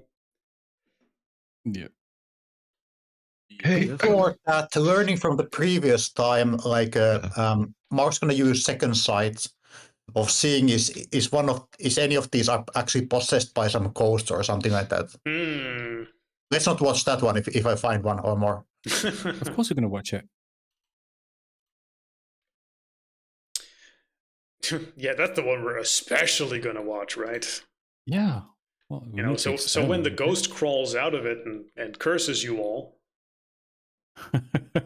I mean, it's all nice to watch, like what's it called, Event Horizon, until the weird flashes of what happened in the to the ship when it was away happens, and it's actually what you feel, just like in 12 Angry Men before. Yeah, all you of a sudden feel you're all every traveling through the single warp. torture scene, like oh. Welcome to the dimension of hell, bitches! Yeah. Oh, I turn off the It's VCR. a You theme can't. park. You don't have any arms anymore. What's this? It's a theme park. Yep. So yeah, before we start watching through, especially luckily, Marcus is scanning through the videos like beforehand. But yeah, Peter says like something like, "Hey guys, anything starts crawling out of that TV, like in that one movie, just please have shotguns ready. I'm not ready for this." Like The Ring. Yeah, that's the movie, I think. I don't think she can be killed. Well, I don't know. Is there a Ring movie or a part of the Ring movie where someone just pulls out a gun and starts shooting at her? I don't know. I've never seen The Ring, but I don't know. I've seen enough porn parodies of the Ring to know you can do some stuff to her. Oh. I haven't seen those either. That you probably For can whatever answer the reason. question. Is the hair as long downstairs? Anyway, Let it grow. So yeah, they don't. Peter would know. Well, I know as a player, but yeah, Peter would actually know that no, they don't shoot at the girl in the movie, but this world doesn't kinda correlate What to if she that. starts crawling out and the TV just tips over? Uh, Tips over and lands on the floor face first for her. Just, Broke his spine. does she go like, ah, ooh, ah? You start doing My back. push-ups and Oh, fuck. Help. Could you just help me for a bit? Are you going to curse me if I do? No, I promise I won't. Just help me. Just push me back in. Just push me back into the TV. that's probably her reaction when she just comes into 2026. Like, where the fuck did I come to? Okay, push me back. This is more horrifying than I'd ever be. Yeah, it's only fucking February, and what happened? You changed the channel to Family Guy, and now she's stuck in there. Peter, this is just like that time you watched that cursed videotape. Yeah. Oh, I love the South Park parody of Family Guy. Just like that one time, I just Random words. scenes. And it all made sense when you realized how they. We have manatees episodes select are made. balls, but they refuse to work if you censor anything. I think that's the plot of that one. Anyway, let's get back to the. Oh yeah. There's an actual game going. Sorry. There's an actual game going, and you dying, guys are we're actually watching video. stuff. Right, you guys are all sitting on the couch watching this stuff. Dante is there.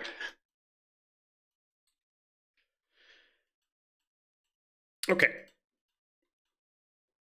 So if you guys are there and you're watching this, there are multiple tapes besides just Lobster Run. Do you start with Lobster Run or do you start with the other ones? I don't know. I imagine. Oh, of course we start with Lobster and we need to know what's on it. Okay. So What does Bruno say about watching Bruno, that? do you tell He any did- people he did about it say- beforehand? Or? Hey, that's private. I wouldn't remember anything about that part of the cassette. You wouldn't? I mean, I would remember vaguely the Lobster Run itself, but what it was like recorded on top of. Right, so first it's like the movie Basic Instinct is recorded on this videotape. And then just as it starts and someone goes to the camera and the title appears, then it's like, oh, and now it's all of a sudden like, family footage.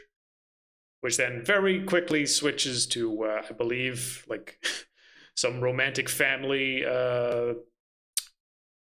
footage of like a wedding, right? Let's see. Sure. Yeah. I mean, you're streaming on Kick, right? Yes, that's So- what I said. We don't need to be family friendly. Quote unquote romantic family footage. Yes, okay. So just as Sharon Stone is opening her crotch, it cuts off and people are like, "Oh no!" And then they realize what they're watching, and Oh they're like, no! or even worse. It's just a camera from behind of Pex's ass as he's going to town on his wife. And at that point, you see Victor lean in slightly.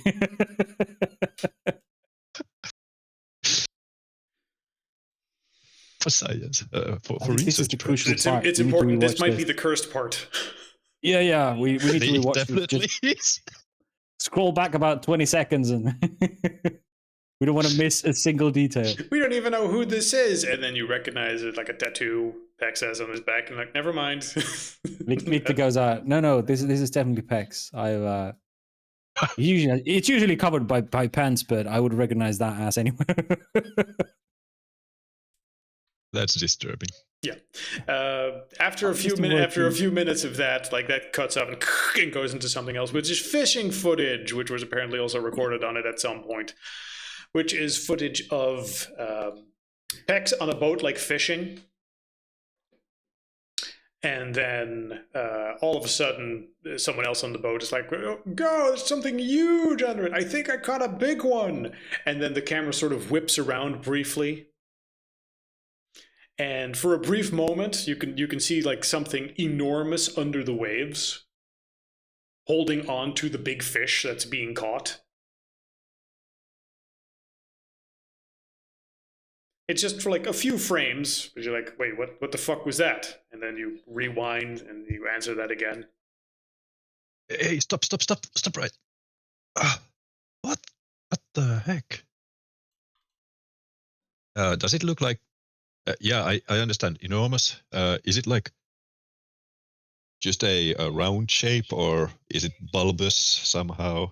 Any like arms or legs coming out? Fins? Your closest mental association is a big beak in the middle of like squid tentacles. It's a kraken. So yeah, it's a kraken. What? See, there's those tentacly bits. There's a wobbly They- thing, and then that looks like a beak. You know, like Every like- pirate movie has one. Yeah. I mean, It I just- know what a kraken is, but I lean in closer. Fuck it, I go on the floor to sit closer. Luckily, I have a great perception, so I don't need to lean closer because I am very, very hurt. Now, you see Dante getting agitated, You okay, Dante? and he will sort of point to the thing and goes, "No, evil." And you will see him start reaching towards the television as if he's winding up a fucking punch to punch Dante, the television. that's only a glass screen. That is a capture of.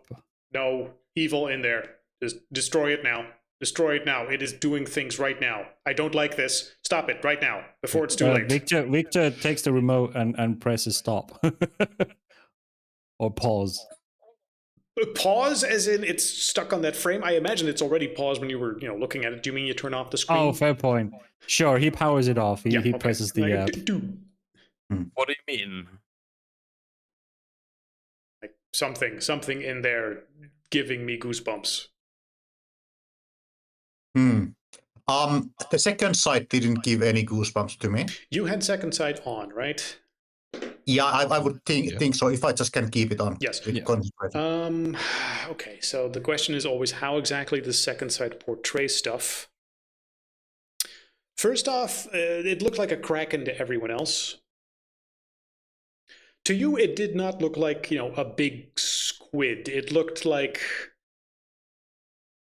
how to put this, a big squid on top of a giant humanoid. Like there was underneath the waves, obscured by the water and the parts of the footage you can't quite see. To you, it looked like that kraken was the head on top of a huge muscled something or another.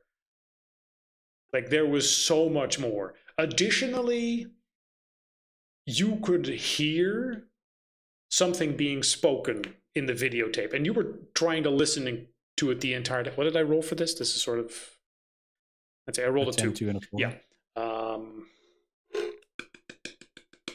Yeah, you would have been semi-entranced by it as you heard this voice. Yeah, yeah. And it was speaking something in a language you do not understand. But you were leaning in closer, being like, what is it saying? Okay.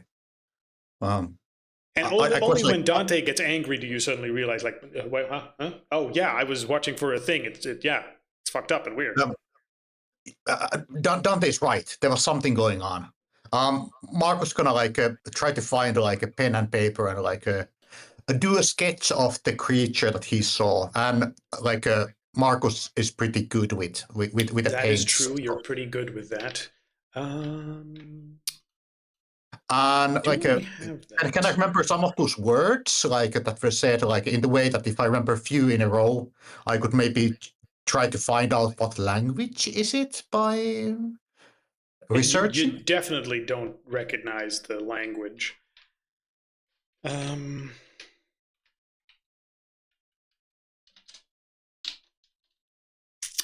I think words casually. you would have heard would have been something along the lines of Ny'alotha.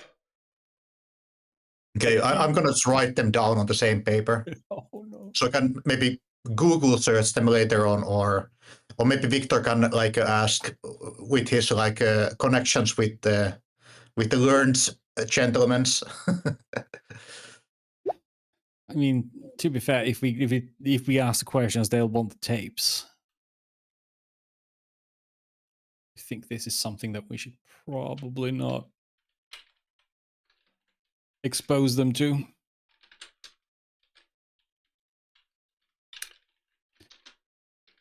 I mean, you guys have described the guy to the group, and Victor saw him when Victor shot him. He had a beak, and he had the warty sort of a barnacle sort of like fingerprint and the stuff on his hands. And Victor goes, I mean, chances are it's making more of those things, or that guy was becoming something like that. I mean, he had basically suction cups on his hands forming, and he had a beak-like face, so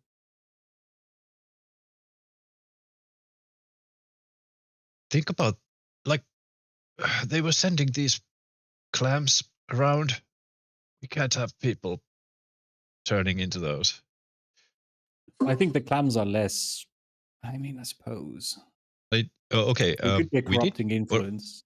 I remember me saying we need to check out for the computer, but yeah, that was after we already left the place, and it was for the next run in, which was this session's start, which didn't go as planned. Yeah, okay. well, we didn't really we don't have a any chance. records on where they actually sent the place. Well, we have. Yeah, Which we have. places they sent things. Yeah, we only have the Chicago place with the package itself. I think we shouldn't like watch this VHL anymore. Like Dante has a good instincts there. I think that it could have been a spell that was trying to be doing something. Maybe watching the whole tape or something we don't want to happen. Grow barnacles on us, maybe. That, or just turning whoever's watching it into a servant. Yeah, I mean, sure. For the Like, purpose not necessarily of barnacles, your but- drawing. I mean, I've seen this tape. However, I mean, that was before. Marcus makes a Or drawing of the this. impression he had with his second sight. Yeah. Oh wow. And yes, I have read multiple books of Lovecraft, but this is what I actually see. So. Yeah. I mean, your mind makes a nearest analogy to stuff that you do recognize, but and then everyone goes when you use that name, they sort of go, "Oh, you mean like Cthulhu?" And then you go, "Well, I guess sort of like that." I don't know. Second Sight sort of tries to make sense of things in a way that matches, what you know. Now, that's why I use terms like poisonous swamp or Cthulhu in this case, or a thing with huge fangs and elderly, and okay. Interpret tries to it through the convey it. lens of your mind. Yes. Marcus goes like quite like somber for a moment and says that I think that investigating that restaurant is a priority. Like this sounds very serious. I mean, yes, true.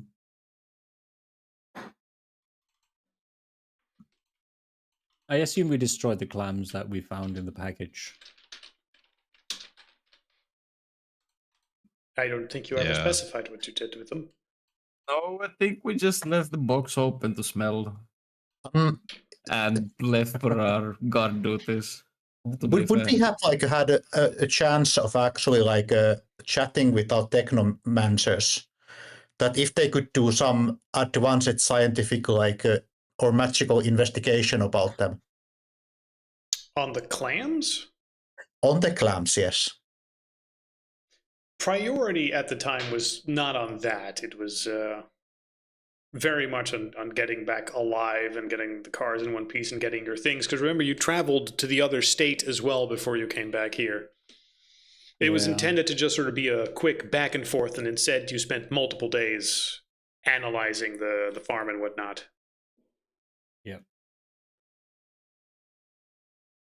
You know, if it had been done real quick, then yes, but instead a bunch of time has been spent on that, just scouting them out. And you didn't exactly inform Anya like, "Hey, we're about to, spend some time here. Can we get some answers in the meantime?" Like,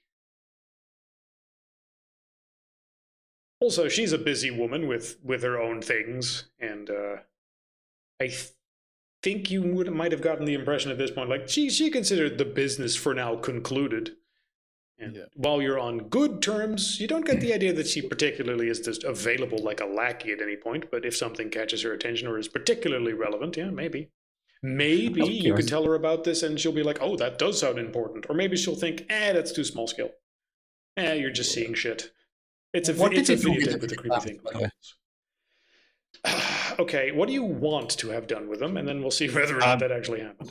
Destroy them if we cannot like investigate them. I mean, okay. Well, if- we could try and feed them to stray cats and see if that has any Hell investigation. no. Okay, so let's just say on a 10 you would have destroyed them. On a 1, Victor would have been feeding them to stray cats, and then whatever's closest. 6, okay, yeah, you probably would have Okay. destroyed it. Victor would have suggested it, and the rest of it goes, "What the fuck?" And the Victor Yeah. goes, "But I have four. You I have tossed him foreign in a vision. fire. This is gonna start affecting me."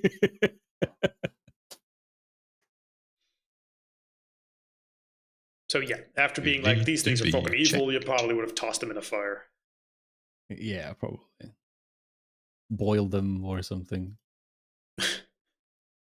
Made a vinaigrette, tossed that over them. "Oh no, we're gonna destroy these clams the only way we know how."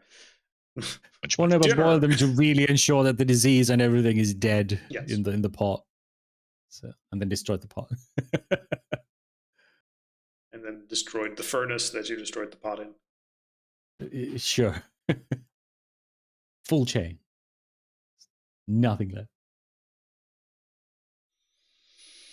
But yes, with that particular information, there's also other videotapes. Yeah, and Victor insists we watch all of them Okay. with Dante's expert Movie night. senses. Popcorn. You would be spending just several hours going through these, and about 50% of the tapes have some moment, sometimes tiny fragment. Lobster Run was definitely the one with the most visible material in it. Some fragment where the ocean is visible, or where there's just the briefest whisper that can be heard if you have Second Sight still on. Second Sight doesn't last, the whole movie night. But at some point, Dante would just go, "No, destroy this one, destroy this tape too." And the Victor's like, is it the same sort of influence or Yes. something else? Okay. Onto the pile it goes. Is there can Marco's gonna do some notes like about what is happening on them if we are going to destroy them, and then also trying to figure out that when and where are these like filmed. Is there any hints about that one? Victor has his laptop as well, and he's tapping away, constantly making notes. Yes. And like Marcus might like take a photo from the screen if there's like some landmark or something like that that could be traced like later on. You know the game online that people are doing, that they have a random like geoguesses picture from a road somewhere and they're trying to figure out what country is it and where you could could it be make them located. geoguessing something similar. notes or puzzles and have people solve them for us. Yeah, put the let's not fucking footage that expose random infects people people. online. That's an idea. Well, no, we run them through our new supernatural sniffer Dante first. Like, is this image tainted? No. Also, it's not very hard to determine that most of this is somewhere along the Atlantic Ocean. Like in some spot or another. It doesn't seem particularly picky. Like, one of the films is in Indonesian, so it's nowhere nearby, and it's like, oh, no, there it is. Right. But it's always ocean related. Yeah. The large oceans. Yes, not the large saltwater oceans. Yeah. Particularly not along the shorelines, but like deep waters. Yeah. Well, whatever this is, it lives in the 7 great seas, I guess. The world. Don't think it's quite within our pay grade to go and shoot Cthulhu. And even then, Cthulhu is just the nearest mental proxy for this. Who knows if that's actually, maybe this is just a big sea monster, and then it works for an even bigger Cthulhu monster somewhere. Yeah, that's always the big The guy bigger fish. who's lucky this was.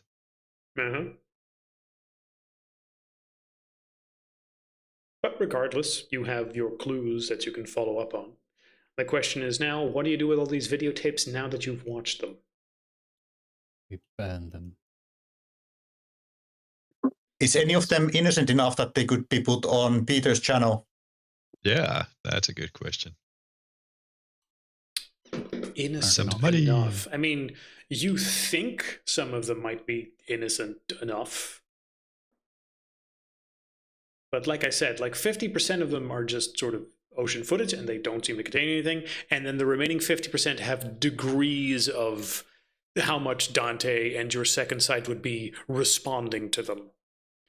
And it's always, mixed in with some other stuff, except for one, which is just nonstop ocean fishing. And then there's just a blip of, oh, what the fuck was that? And then more ocean fishing.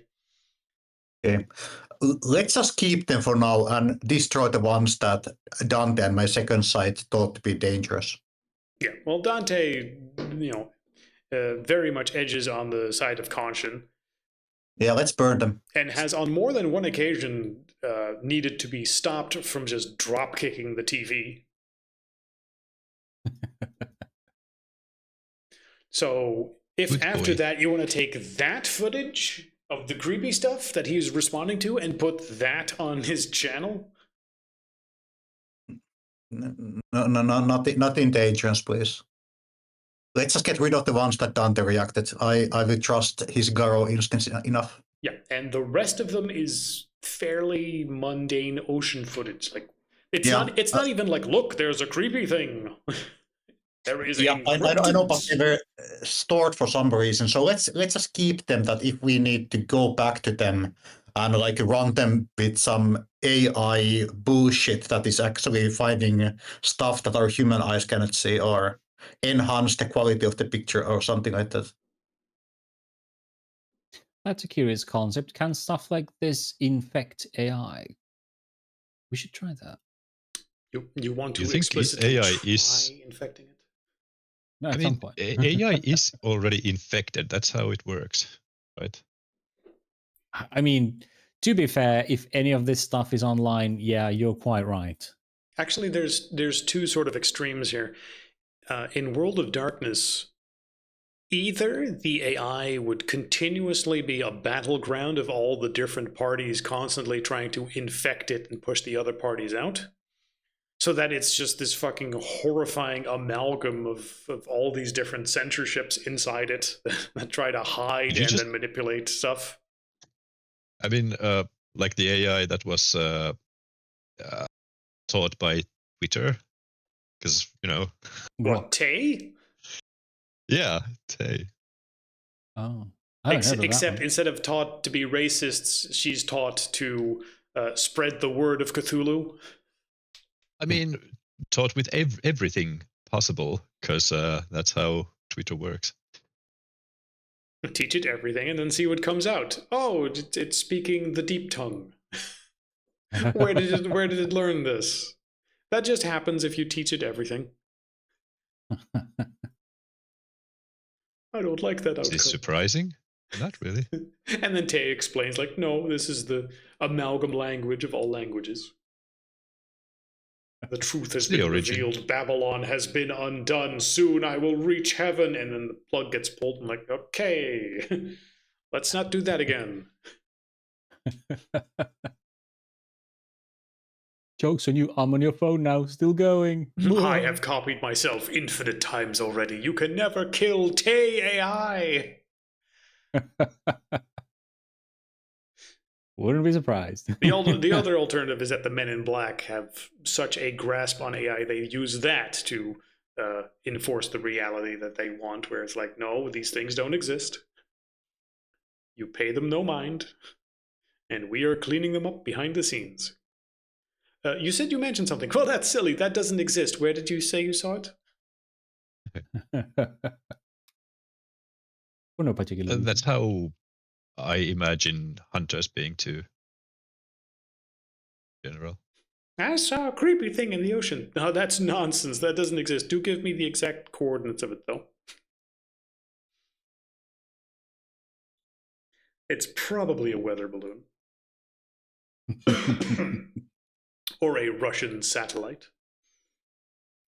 Or a speedboat full of drugs. I am definitely going to investigate that. Don't worry. You need to not worry about it anymore. You didn't see anything. You saw nothing. Yes. But, yeah, that's the eternal battle between all these things in World of Darkness, for sure. As opposed to which one you're dealing with, who the fuck knows? Yep. But back to your own business. You take the videotapes, you put them in a box. You want to put them in storage somewhere. I'm assuming that wherever you're going next, you would have the opportunity to rent a storage box and just say, fuck it, put them here. In a big box, in your car, whichever. Yeah, you tend to lose cars, so maybe not in your car. Yeah. Yeah. That is... I was wondering, could we mail them to somebody? Not my family, who would love them. Somebody else. Not my parents. I mean, it's a big box. You go to the post office, you say, hello, I have big box. Please mail to this address for storage. Do you have a P.O. box somewhere? We have an organization who would love to take them off Peter's our hands. family can fucking take them. Here's a bunch of videotapes. Don't watch them. Don't watch Lobster Run. It's porn of a guy. We know. These are all porn of the worst kind. They're Just all don't my touch. favorite porn. Unless you want to know what fetish your son is into, don't watch them. Exactly. Unless you want to know the darker side of me, just don't watch it. You come back home, like, dear son, I watched and alphabetized all your videotapes. Now we watch them together. Must ensure you two know the lessons. When will you finally bring home a girlfriend? You're not gonna find one if you're into sick shit like this. You do know how to treat a woman, right? It's not like it's not this. how this man does with the weird tattoo on his butt. This gets you divorced. Yeah, everyone knows that if you do this while you're having sex, you're going to be divorced in a year. Yeah. Pex is like, what the fuck do you mean? Turns out that elderly mothers are very experienced in this sort of thing. They're like the AI. They see the patterns that you're not even aware of. Oh, he thrusted twice. That's going to be a divorce. Huh? What do you mean? If my husband did that. I was. 50% of all the stuff, and I get the kids. What? But he didn't do anything weird. No, look, see? Thrust, hip twist.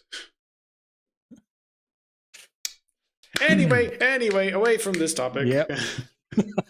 So we destroy the ones that Dante goes absolutely no fuck no, and then we save the rest for now. Yes, or just in case you need them at some point later, although they're not terribly interesting. Okay. Yes. With that established. After that, you are currently still in Nebraska, but due to having caused some stuff, I imagine you would very quickly decide to no longer be in Nebraska. Also, there's nothing else here unless you're like, fuck it, let's go looking around for some shit. And your next lead, which would technically be, you take some time to recover, you take a month, you get some XP and whatnot, adventure over, and you move to the next area, rather than going through Iowa and Missouri, which is, more fucking corn areas. I'm pretty sure we can all agree that Iowa would not be a terribly interesting state, known for its rolling plains and cornfields, and what I'm going to say is the word landmines. Instead, you would go, unless you really want to explore for other places, go to Illinois, the city of Chicago, which is a very large city on Lake Michigan, one of the Great Lakes of this area. Again, we're not American, so just to reiterate, on this side of America are a bunch of very large freshwater lakes, right up on the border of Canada. Question, what happened to the idea of actually going to that restaurant where that packet was shipped? Guess what? That restaurant, it's in Chicago. It's in Chicago. Yeah, that is where Marcus wants to go. Yes, so you want to go to Chicago. And guess what? Your Garou buddy also wants to go to Chicago. Although, it's a big city, so the exact area is a little bit finicky, but yes, very large metropolis city, although technically Chicago itself, this is Chicago and everything else is suburbs, but I don't know about you. I don't consider suburbs to be a different city. As you can see, it is dense. However, in true American fashion, everything is fucking low-rise over and over and over. Like, am I crazy? To me, a city means the high-rise buildings. Fuck, even small towns have high-rise buildings where I'm from. Netherlands is weird like that, I guess. But that's not really here or there. Chicago is a pretty old city, dilapidated in some ways. Well known for, let's get some quick facts here.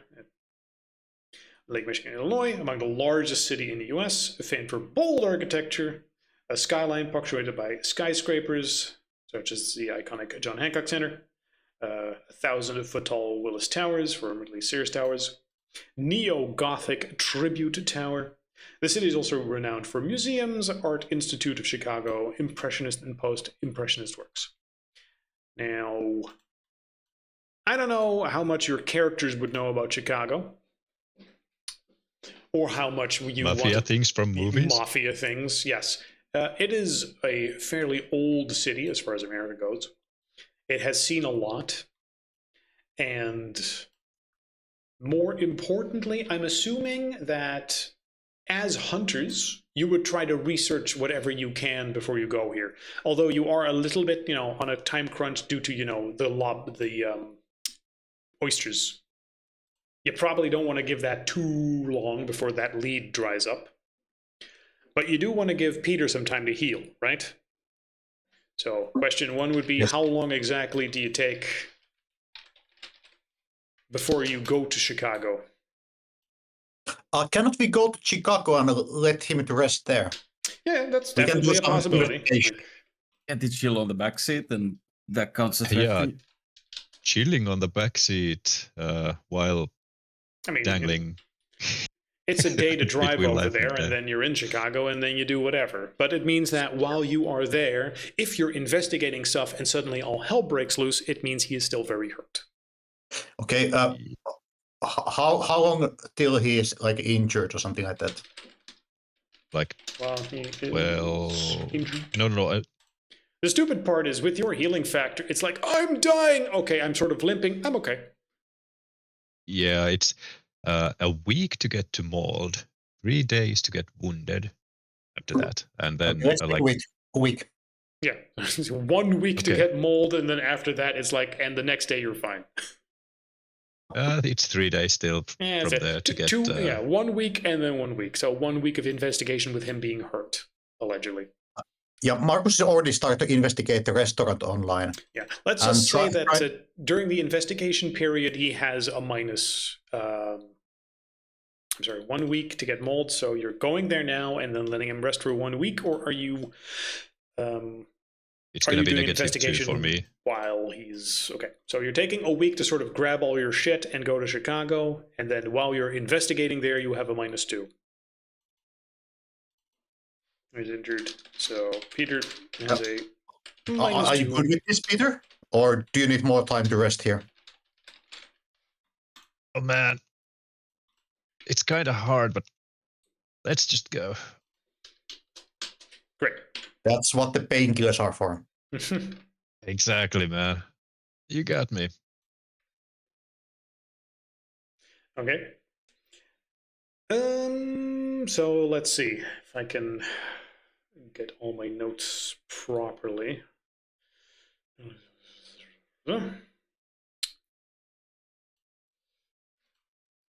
Action.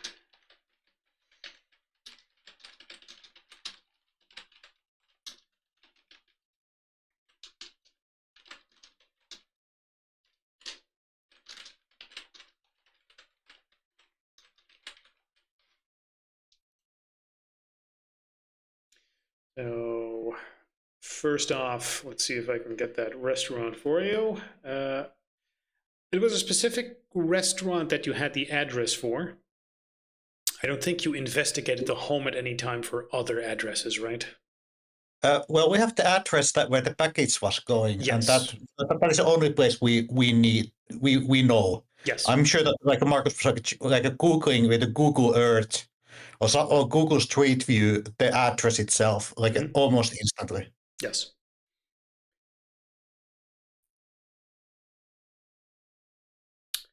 So that is also where you're going immediately, right? Actually, some like investigation around it, but Marcus is not going to eat anything from that restaurant. Not even drink their water. Let's see. I need a seafood restaurant.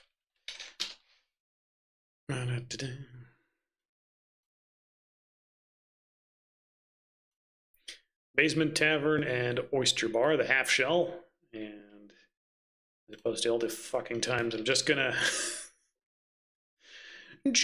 make sure I keep this one properly saved in my notes for a change.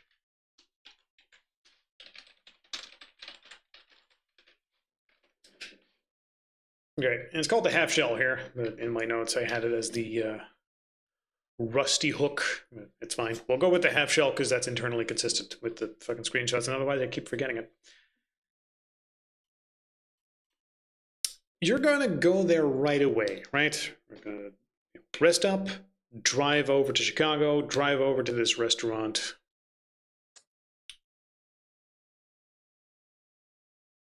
Yeah. What Marcus is gonna do is he's going to like take away from the restaurant some seafood, like something that could be that. Okay, Clams. well, Clam fortunately, chowder or something. Not using his own name, pay with cash. okay, so you want to go inside, order some food to go. I don't know if they have to go food, but let's say you order it, you get it. Every restaurant has. Yeah. I have no idea if they do, but I mean, I imagine you can order food, be like, "Hi, I'd like to pay now because I might need to go soon," and then just pick it up and leave. Yep, and then I'm just gonna basically have a look of the place. Use my second sight for the staff.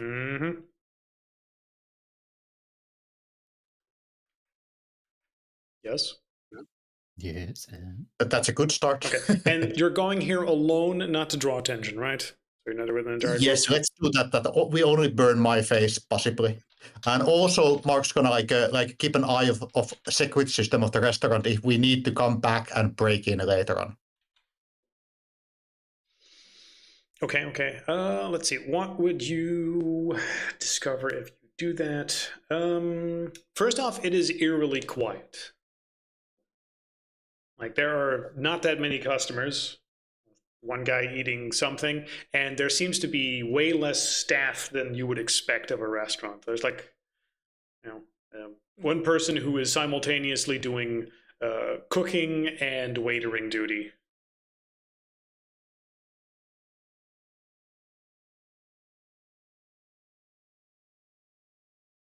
Do they have any what kind of decor do they have? Do they have any papers on the wall rewards or picture of a staff? The founder of this restaurant was a grandpa who is dead, second generation family place. Whatever information I can find from inside the decor of the place. As for how long this place has been here, Oyster Pub, it established in 1968. Okay, yeah. So, Respectable been around change. a little bit. It's a respectable place. It seems like it's far more of a bar than really a seafood restaurant, but it's a bar, and you get served oysters and crab. All right. Mark's gonna try to have a little bit chit chat with the waiter. Is it young, old, asking a little bit of how old this place is and how long is the person been working here? Just chit chat. Is the food good? What would she or he recommend me to get and stuff like that. Oh, it's so silent here. Is it usually this calm on the Monday afternoon, something like that? Yeah, they'll tell you no. A bunch of the staff has gotten ill lately. There's a flu going around. Oh yeah, I heard about that. And I've been working here for years now, and it's not usually this quiet. Again, probably the flu. These sorts of things happens. It's not as bad as COVID, fortunately. That was way worse. We're fortunate we survived that. No clams on his face or her face? No clams on his face. And nothing supernatural I have found yet on this place. You have your second sight on, right, as you walked in? Yes. I will put it on when I step inside the restaurant. Okay, the question is then how much of it... Due to all the seafood, or perhaps something else, there is a strong smell of salt and slightly spoiled fish. Oh. There is a bunch of seafood that clearly by someone at some point was knocked on the floor, and because the staff is just busy, partially cooking up some stuff, preparing drinks, and then immediately waitering, he seems like he's just way too busy to clean it up.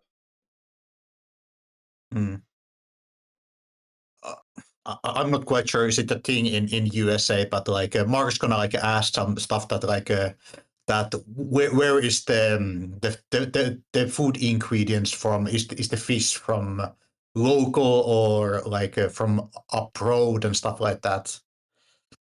How about these clams? I really like good clams, but I'm into local production more than anything else. Yeah, well, we try to get our stuff locally produced here in Lake Michigan, freshly caught. Although there are a few people who try to farm oysters as well. So we try to quality check and try some new suppliers occasionally, but most of it is fresh from the lake. All right, sounds good. I'm just gonna wait for my order, see that if anybody supernatural walks past or something like that, or if I notice anything interesting. I'm also going to check out the toilets, by the way. Sure. There's only so much time you have, of course, while your second sight is active and you're doing stuff. So it's a little bit of a. Let's see. Would you have a clean view of certain things? It's just bar. As you're going to the bathroom. And if I'm lucky, maybe I can glance inside the kitchen as well. Yeah, when somebody walks past. let's see how lucky you are. Of course. Okay, as you go to the bathroom, you get a clean view of the kitchen while your second sight is still active. And you will get a good look at the chef, who is primarily dealing with the seafood there. Yeah. And for the most part, he looks normal, except that as you're looking at him, you get a decent look at his hands, which has those similar suckers on him that you saw on the beak guy.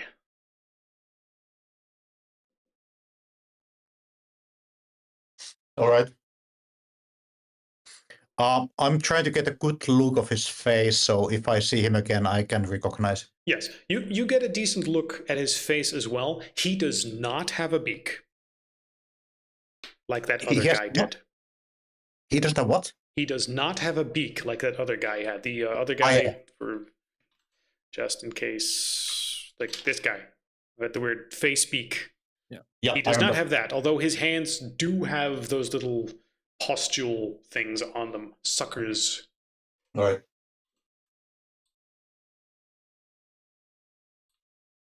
Let's see if I can get that real quick. Do I have a thing?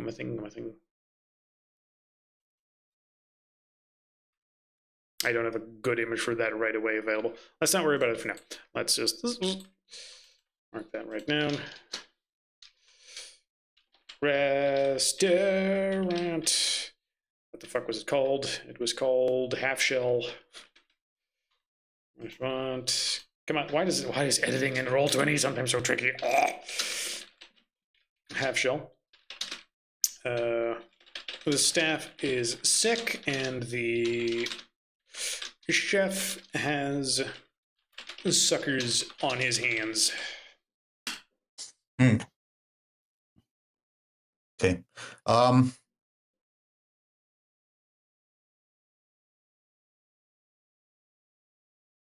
Does the place have a Wi-Fi, by the way? Yes. All right. And has the local Wi-Fi. There's on the table. There's a little use our free Wi-Fi. Yay. It doesn't seem like it's very fast, but you know, it was probably installed 10 some years ago when it was decent. Yeah. Just in case that actually the kitchen computer used the same goddamn Wi-Fi, Mark's gonna if there's a few moments when he's still waiting for the food, he's going to try to hack into it.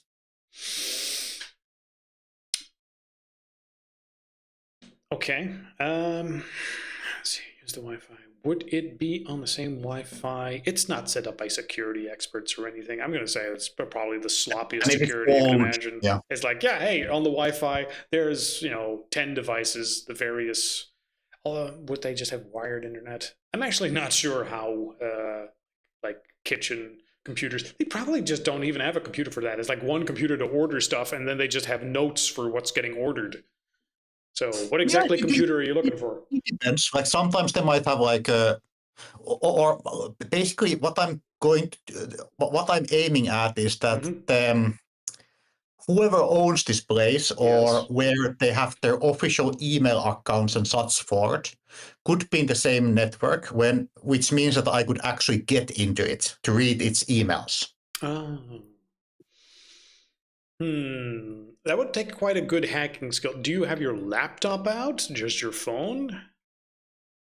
Because I trust your ability to hack, but I don't know if you can just do that while on your phone. It's not like you plug a little device up against the wall and you go, I'm in.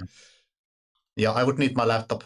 You could probably park your car outside of the restaurant and do it from It there. depends. Like maybe I can like start like I'm gonna like position myself that I have my back on the wall and I just took my laptop from my bag and like go through like the usual suspect passwords and stuff like that. 1, 2, 3, 4 passwords, and then if that doesn't work, like I start to like maybe find out what is the brand of the Wi-Fi or the router, and is there some existing like vulnerabilities I can use to get inside. And of course, if the range is really good, I could basically like continue like from a car from the parking lot or something like that. Okay. But in terms of difficulty for you don't have your laptop, right? Yeah, I have my laptop. You have your, okay, but you would have your laptop open while you're at the table there and... Well, people even come to work like in a place like this. Like it's not so unusual. All right, let's give a little bit of a luck roll to see. It's not very busy. Nothing seems immediately obvious. You might need some more time than just sitting here for 5 minutes waiting for the food to be done. All right. How is the strength of the Wi-Fi? Could it actually reach outside of this restaurant? You would probably be able to sit in your car in front. Yep. And still get the Wi-Fi. That is what I want to know. So I can continue with this one later on if needed. Yes. Wi-Fi reachable from car. Although granted, if there's a restaurant and you're just sitting in your car in front of them on your laptop for an extended period of time, they might notice. Yeah, or if they actually... What does the outside here look like? If there's not even a... So my idea was that there might be some email correspondence about ordering those clams or about these fish people like contacting each other. Yes.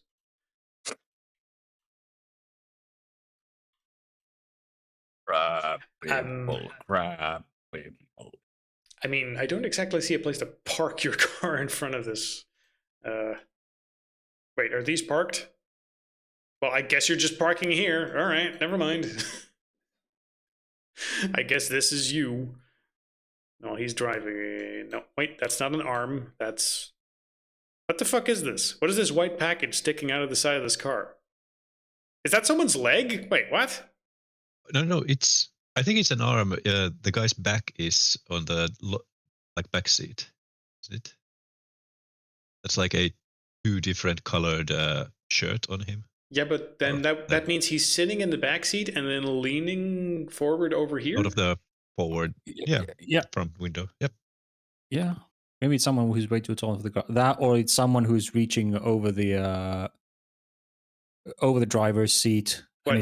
And there's like a midget sitting here with one arm out of the window. What an odd configuration of seats. I mean, I understand that it's that, or they're using the forward once and turn the camera. You know what? Fair enough. You, what the fuck are you? Okay, this is a person sitting. I don't know what the fuck that thing in the back then was. This is just ghost. Yeah. Also, this guy sitting here gives me the impression that this is... I guess he was just temporarily parked here so someone could get out. Okay. Anyway, you're parked here. Let's not overthink it. You're parked here. This is you. Let's not get distracted by people in fucking cars. Fucking in cars? No, let's not. Let's not. That's the videotapes. Okay. We've discussed that already. Okay, so basically, I get my food, right? Yes. You get your food, you get it to go, you get to your car, you can hack if you want. All right, okay. It's I put it on the trunk, the food. Okay. And my idea was to like take it for Dante to give a sniff. Okay, yeah, you put it in a doggy bag and you and drive over to wherever the fuck you guys are staying. Yeah, I'm going to try to reach the emails of the restaurant. So let me just roll that. Yeah, you want to try sitting in your thing and then hacking the emails, so go ahead and roll. Go ahead and I guess that would be Yeah, most likely not very easy, to be fair. yeah, with probably this timetable. intelligence technology. You're hacking email through I think it's Wi-Fi. What are computers, they- I would say. That okay, yes, true computers. But then let's see, hacking it. It's not just checking your email. How about subterfuge? No, like this is computer stuff. Let's be real. This is computer stuff. Right. But I'm thinking, what's DC? DC7. Yeah. So intelligence, computers. Like you're trying passwords and you're checking some stuff with the router to see if they have that open or not. There's some things you can go through. It is in the big city, but it is also just maybe you can get to someone's email. You're not so much trying to get to a computer though. What if he has a fucking Gmail account that he uses for this? You're checking passwords. That's mainly what you're doing. You're checking passwords. Well, I'm getting more information, so I think that there's some leeway for whatever the GM wants me to find out. I know. DC7. What's the? Yeah. Oh boy. Fuck no, didn't work out. DC7, so it's not a botch. Yeah, okay. I question that they just have the stuff better, like a safeguard than I thought. Yeah. I mean, fair enough. Like emails aren't that easy to hack. Unless you're lucky and it's like, oh, my password is password. No, but like, is there a possibility that I could like do a bit more long distance scam, like creating a phishing email, sending them to it, and then maybe hoping later, that. but for now, you have spent some time on this, and you have been in your car doing this long enough that at this point, people are questioning, like, hey, what the fuck, are you just sitting in your car the entire time? One or two people start noticing, and you think people in the restaurant would also have at least noticed that, yeah, you are here doing something. All right, I'm just gonna step and drive back to the rest of you, and like, You meet up with the rest. You have the plate of oysters. You give them to Dante. Yeah, like so these might or might not be evil. But I wouldn't eat any of them, either way. Now, it's actually not that cut and dry. So, there's a chance. Yeah, Dante would just go, no, smell fine. Okay. Maybe it's a different batch then. I'm like, can I see any difference with these oysters and the ones we saw in the package? They were actually smelling quite rancid, I think, on the package. That too. Those looked particularly nasty. Yeah. All right. But okay. I'm these look fine. trying to throw them to garbage then. These are perfectly fine. Okay, garbage toss. Yeah, not taking risks. People getting sick, like people getting clams on their faces and hands. No. Wait, there was someone there with clams on faces? I'm gonna like give a report of what I saw with the chef with the clam hands and stuff like that. Well, clam hands. He had suckers on his hands. You mean? Yeah. Okay, suckers on the hands. So someone. Yeah. You said they source most of it from the lake. Mm-hmm. Bruno, you're an expert in sea life. How difficult would it be to transplant those seashells into this lake and spread them that way? I mean, imagine if the restaurant had connections to sell a new species. Lake. Then it just won't work. Then it's a mutated species. Yeah, the clams you saw at that place were definitely saltwater clams. Right. And this is a freshwater lake. So while from a restaurant point of view of them being different species with perhaps different tastes would be a notable aspect, they would also be very different to the point where you can't just toss them in. Seeker spread into the whatever lives in this lake. I mean, who knows? Who knows? Yeah. If they could spread that disease and corrupt whatever's here, that would certainly spread whatever influence it is way faster than through a singular restaurant. Definitely. Although, who knows what exactly they were planning. Hmm.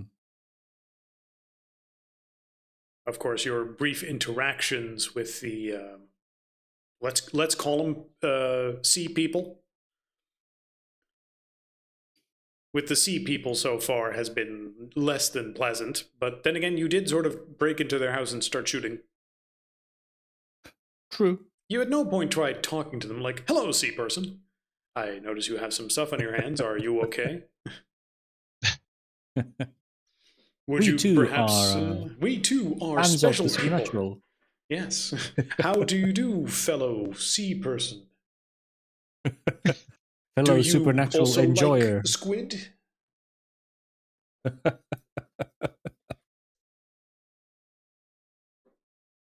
I mean, sometimes you just sort of gotta assume that your second sight's pointing you in the right direction, but unfortunately, you are aware that it will sometimes simply tell you this thing's fucky and weird without explicitly telling you, oh, also kill it. Yeah, true. The only thing That's that where you zealots come in. the only thing where you know for sure that it will tell you kill this, kill this, kill this is if it is some form of undead. Like, that is one of the things that will likely have come forth from the little talk that Marcus had with his spirits, which is they are very passionate about things that should be dead.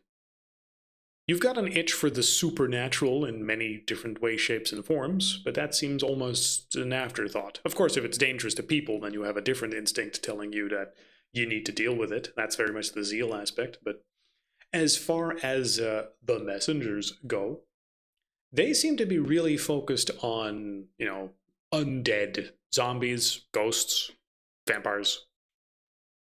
Mm. The other Okay. stuff is bonus. Yay for If you got bonus time. objectives. Those are optional objectives, yes.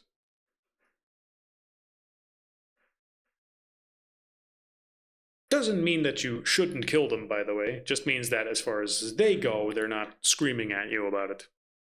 Yeah, Which makes it a it's little not difficult to fair. determine exactly what you're dealing with. It's a guy with a squid head. Does that mean I kill him? It means it's a guy with a squid head. What do you want from me? Yeah, is he bad or is he just trying to live? I don't give a shit, say messengers. I don't give a shit. Yeah. We're Is he busy dead? with other No, stuff. none of our business. I don't know, you figure it out. I've told you what I need to tell you. Make a decision on your own. You're an adult. Sounds suspiciously like a mercy spirit to me, and I'm playing Zeal. Yeah, the zeal spirit's What is this all like gray area you're painting to me? Ugh. the zeal spirit is like, it's unnatural. I don't know, kill it, I guess. Yeah. Yeah. I don't know what it is. But we I don't know what better it is. just kill it. Don't know, Better don't safe than care. sorry. Maybe spare it. We ain't It's right. not dead. So. I am the friendly forest gnome who gives treats to children. Kill it. I've never heard of that thing. Children, Just protect kill the children. it. Don't let them get tooth decay. Yeah. It mentioned children, it must be bad. Oh yeah, killing gnomes. I love this. What? I mean, protect the children. Yeah, exactly. Voice in my head, I'm starting to think you have alternative motives. No, you alternative motives. Do you just want to kill things? Maybe. No, I just want to protect children. I just want to protect the children. That's why we got to censor the internet too. Yes. It's all for the children.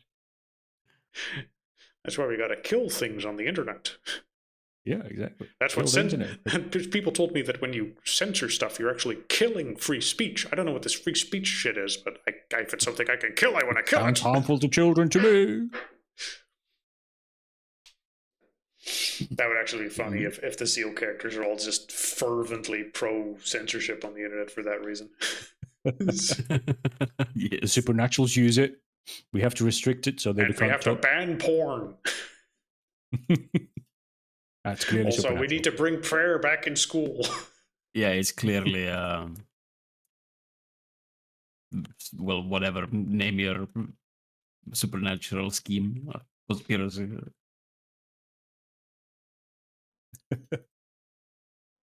Anyway, let's focus again. Okay. Hello. Hello, we're focused. So yes, with that initial investigation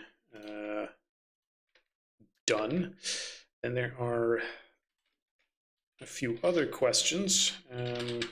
Do we want to go fishing? Do you want to go check the lake? I mean, I think we should make sure that they're not. I mean, yeah, if you even if they are diseased clams, if they dump them into the lake, how likely is there a risk of contaminating the local? Probably gonna need special permits if you want to go clamming, but I suppose. I mean, if you just go, hold on. I don't think you realize just how big these fucking lakes are. nope. Like they're. That is pretty big. Let's see, 100 kilometers wide, and then however fucking long this is. Calling this a sea is not unreasonable. Like, it's easy to forget on the scale of America, but yeah, I'm pretty sure most countries call it a sea, except it's not connection to the ocean except via river here. Oh, yeah, then it's not even freshwater. Fuck that.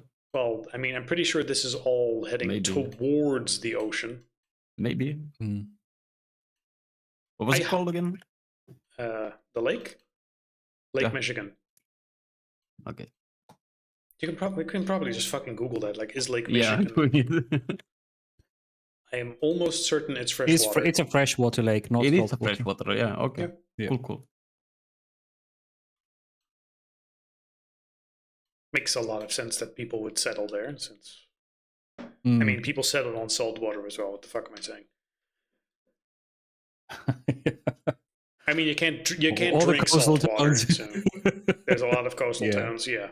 But that's because people fish there, not because people drink the salt water. True. Now I'm starting to think, where the fuck do coastal towns get their drinking water? Like pre-plumbing shit. I guess. I don't know. We're getting sidetracked. Yeah. Chicago. All right. Well. Question for now. Do you pursue the restaurant thing more? Like investigate the lake or some other leads that you have? Or the core? Hacking, mail, didn't work. Investigate the lake. Investigate the chef with sucker hands.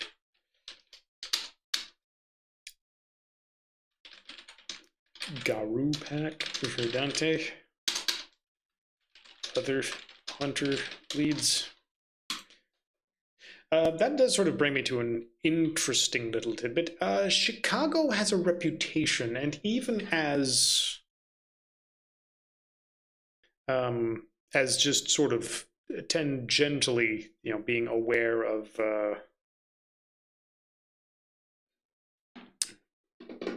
hunter society, you would have looked stuff up online. Chicago pops up a lot.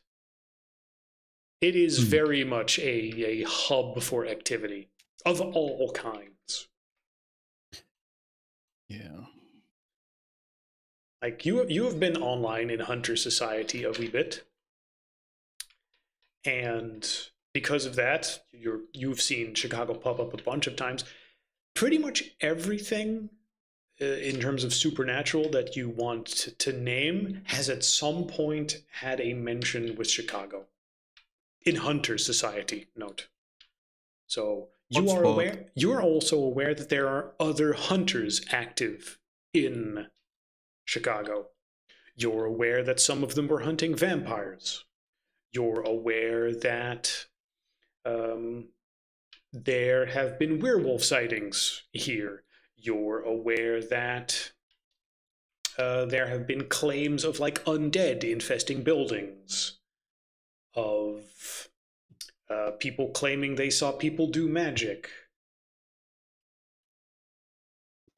Someone even claimed like they had some immortal guy going around down here that no matter how many times he died, he just popped back up again.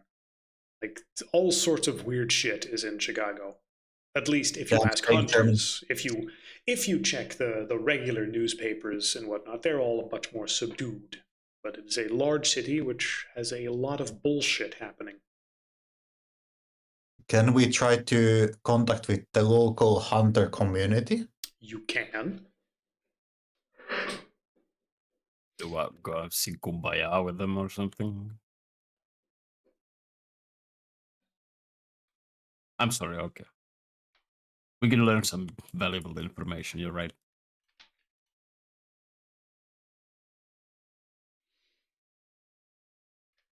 Let me see. All right, you want to meet up with the other hunters that have a base in Chicago then? Yes? Yeah, would be ideal. I should double check who's in the lead here. Yeah. Just to make sure not everyone's just sort of yelling stuff at the same time. Okay, Victor, does that make sense? Would all four of you go there, or just Victor? Well, I think We just Victor's the like most that. hesitant, so maybe someone else. Victor's like, remember Murder Mike? I remember. We need to be really careful. You sure this is I a good know. idea? And three others are like, oh yeah, no, let's go. And it's like, oh. I'm a They little sound bit like hesitant. our kind of guys. No, isn't I'm a terrible. little bit hesitant. There's also like the, the fucking Crusaders and shit. Yeah, horrible people. What we've learned so far is people who banded against supernaturals are all kind of fucking cuckoo in the head. So As you look at each Except other us. and go, not us. Yeah, Yeah, not us. except us. I mean, we're perfectly normal, but Absolutely, totally. well, you're on the border a bit, but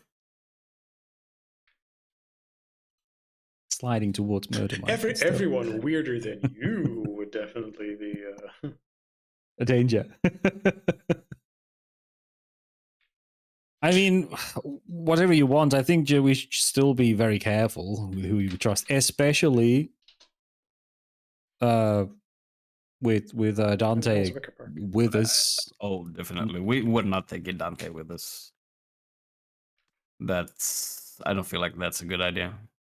Yeah, I mean, bringing a Garou to a base of hunters would probably get us branded really quickly. At least let's go check out the vibes first. Who knows? Maybe they're all Who's going leaning there? towards mercy. Yeah, who's going there? Maybe you guys, since you're the most murdery. I can stay I back just behind need a with, few with names. Dante. Okay, Dante's not going. You're staying with Yeah. Dante. Peter is Yeah. very hurt, so I don't think you should send him alone. Marcus, Bruno, you're big guy. The three of Peter you. would like to go, but he's so fucked up. I mean, Marcus has a measure of charisma.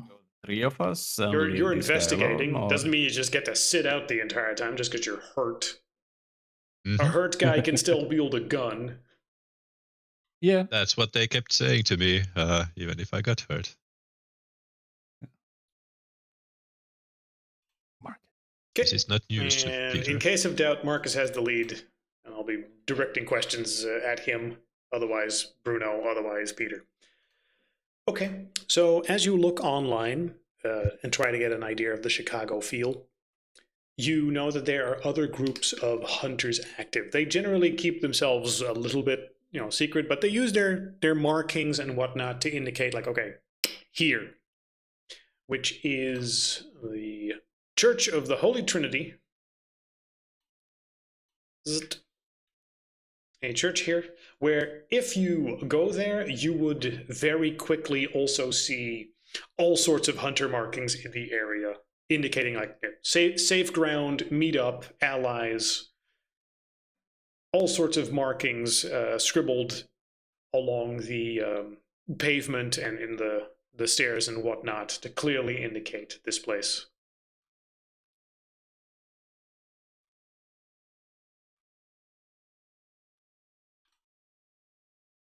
It is also just a Orthodox church. Definitely is. Smells of mica. Though he wasn't Well, a hunter, but still. You're not here. No, You're true. not here. true. Your input does not count. That is true. You are a whisper in the back of the other player's heads. I thought this was still the online research, which I imagine happens at the apartment, but sure. Yeah, true. I mean, you would look at it online and be like, well, that's worth visiting. And then when you go there in person, you would see those markings clearly. Sure.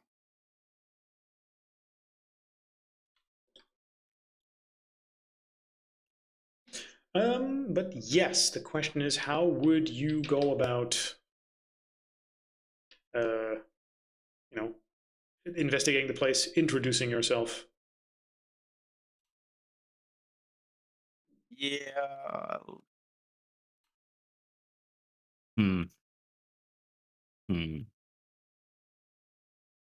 I guess I'll just start with checking if my eyes hurt. If your eyes hurt. Yeah, I mean, they've been hurting a lot lately, so let's start with that one.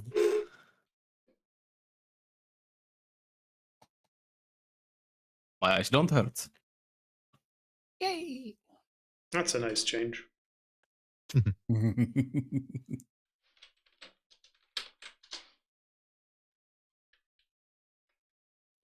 Well, So you said a bunch of hunter marks. Yes, a bunch of hunter markings, the symbols that you're aware of. I know we haven't used them that much, but it's one of those things that just speak to you Yeah. on a symbolic level. Like, oh, there's at least What one kind or of two symbols? imbued, like these. Yeah, but what are they friends, depicting? gathering, allies. Yes, a safe haven, protected, home. Okay. Gay. Fuck safety. Safety. And Ew. home. We came to the What a wrong place. Unity. What are allies even?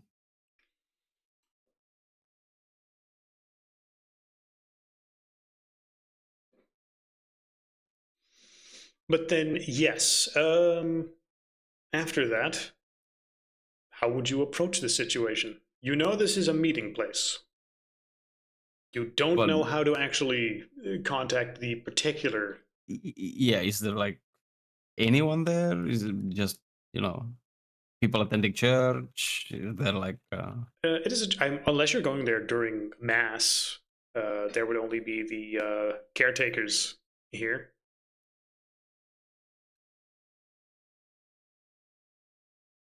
There wouldn't be many people.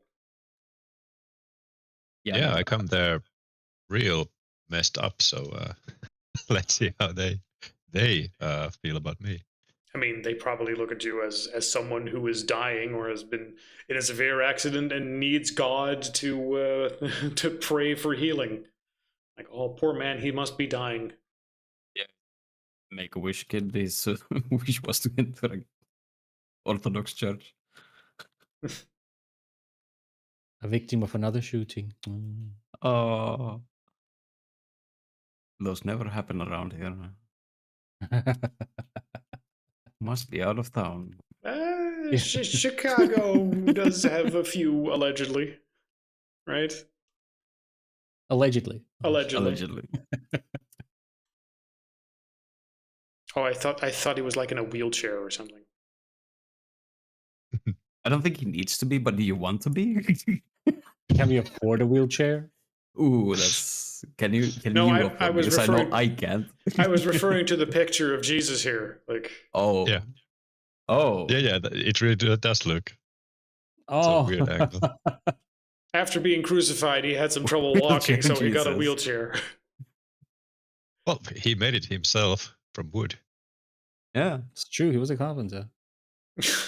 That, or he was too close to a microwave, or did the thing in like in South Park where they were getting balls.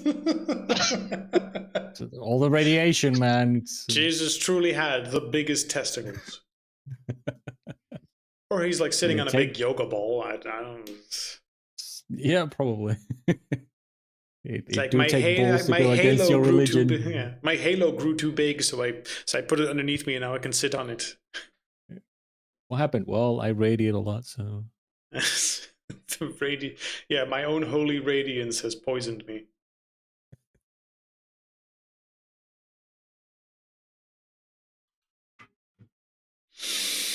Okay. Putting that aside,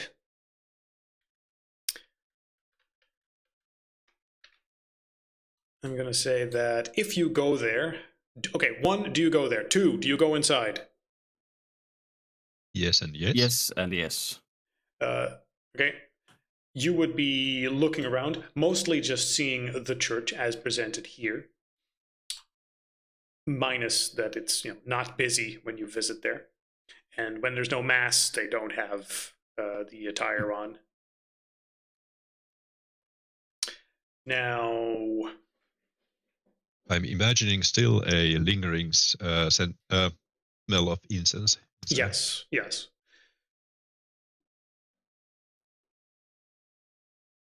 There would be I don't know if priest is the right word, a clergyman who will see you and, God, are you dressed like the way you're dressed in your pictures? I'm going to assume you're slightly more presentable than with your camera. Than with your camera imagine strapped we're to in your our head. normal clothes. Yes, not the trench coats and shotguns underneath them and Well, cameras strapped to no your forehead. weapons. No weapons, no cameras, but probably some bandages. Okay.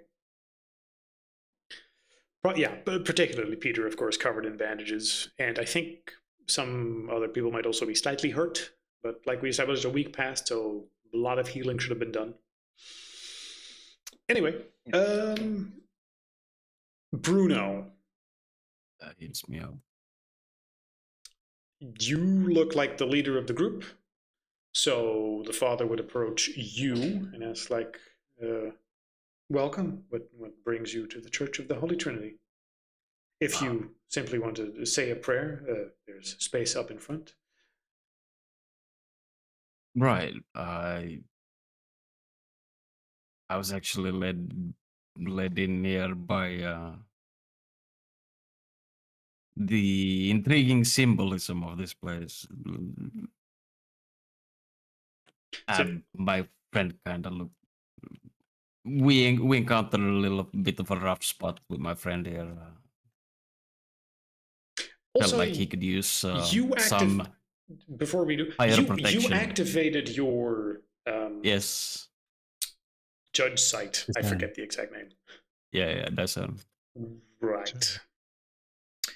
As you start talking to him, you will very quickly realize that the man has a holster with a pistol on his left chest and a combat knife on the belt behind his back.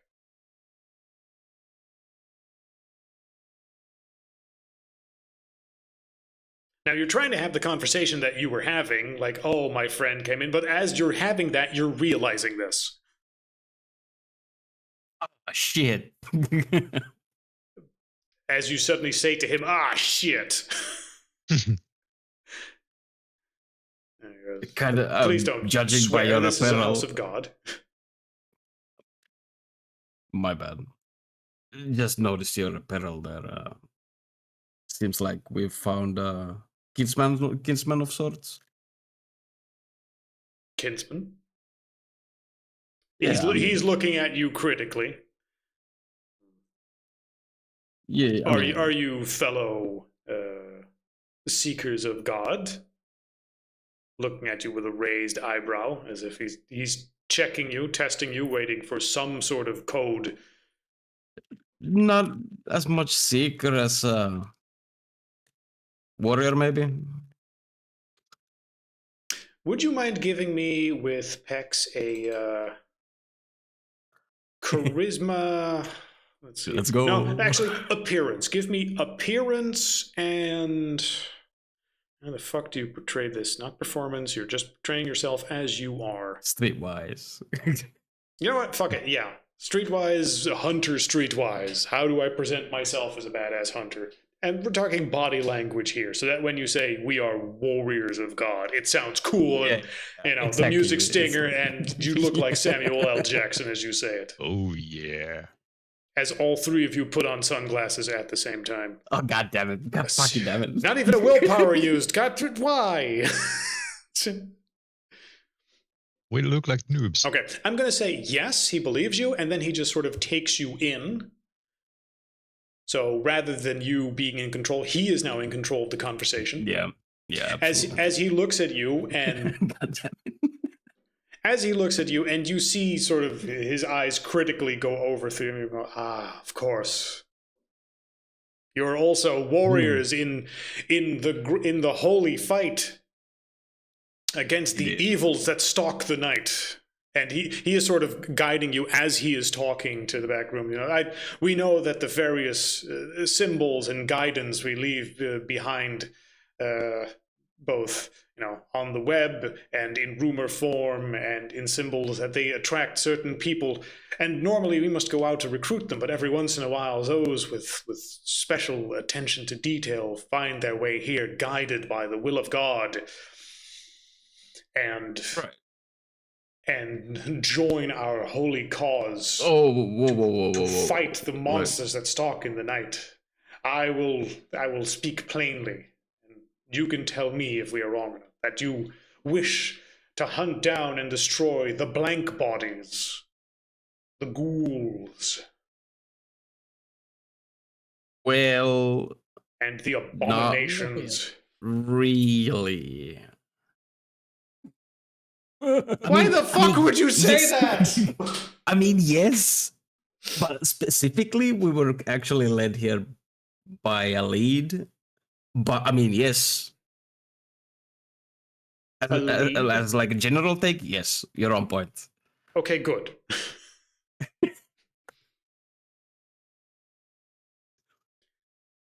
Well, maybe tell me about this lead you found, and I think we will quickly conclude that we can be of great use to each other. Amazing.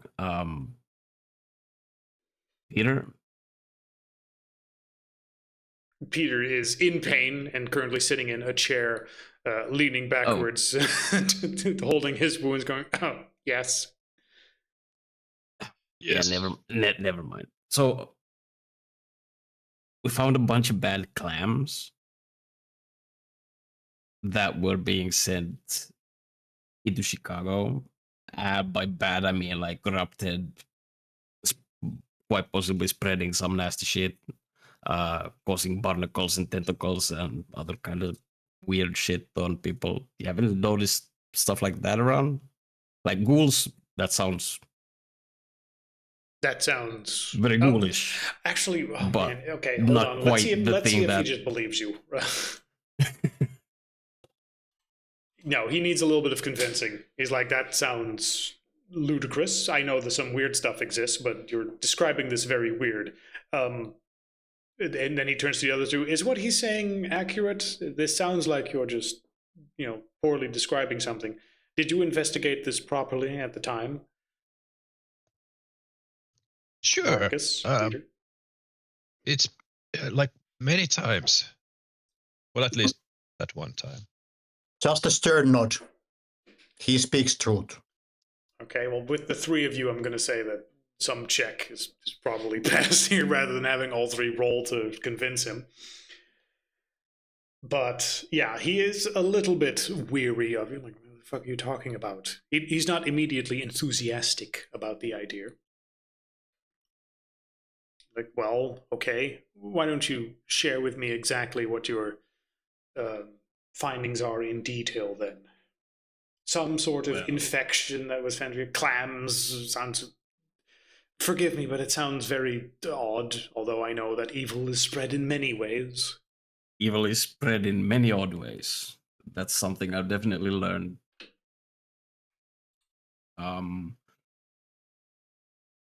This might also be kind of related to some footage that we found. Footage. Yeah, about some sea creatures whispering from the sea, stuff like that.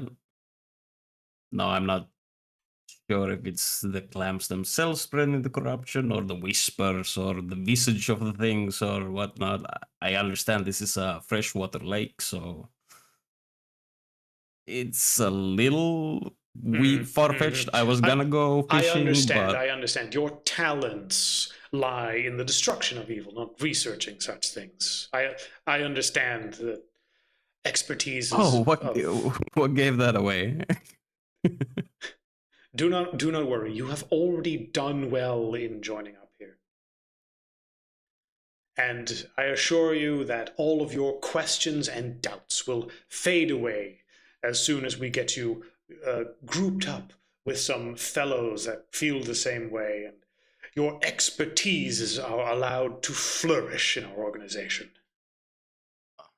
Okay, I see. So, what kind of a community do you have here exactly? I'm sorry, I'm quite new to the scene here in Chicago. We have not just a branch here in Chicago, but we have been spreading the word of God and the necessity to purge evil worldwide ever since the revelations of the previous century. And our Pope spread the. I know we are in an Orthodox church right now, but I turn towards the boys on the bench and I just give them a thumbs up.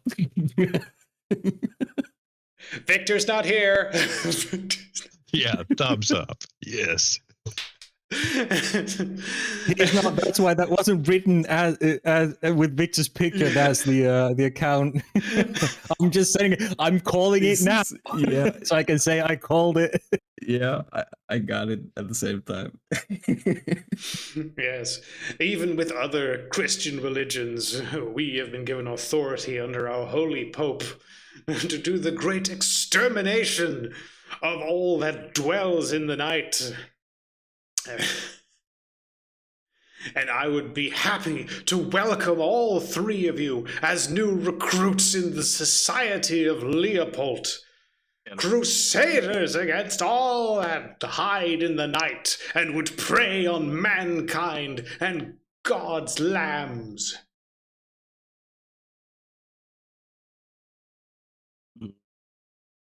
So let's get you suited up and equipped. How do you all feel about automatic shotguns?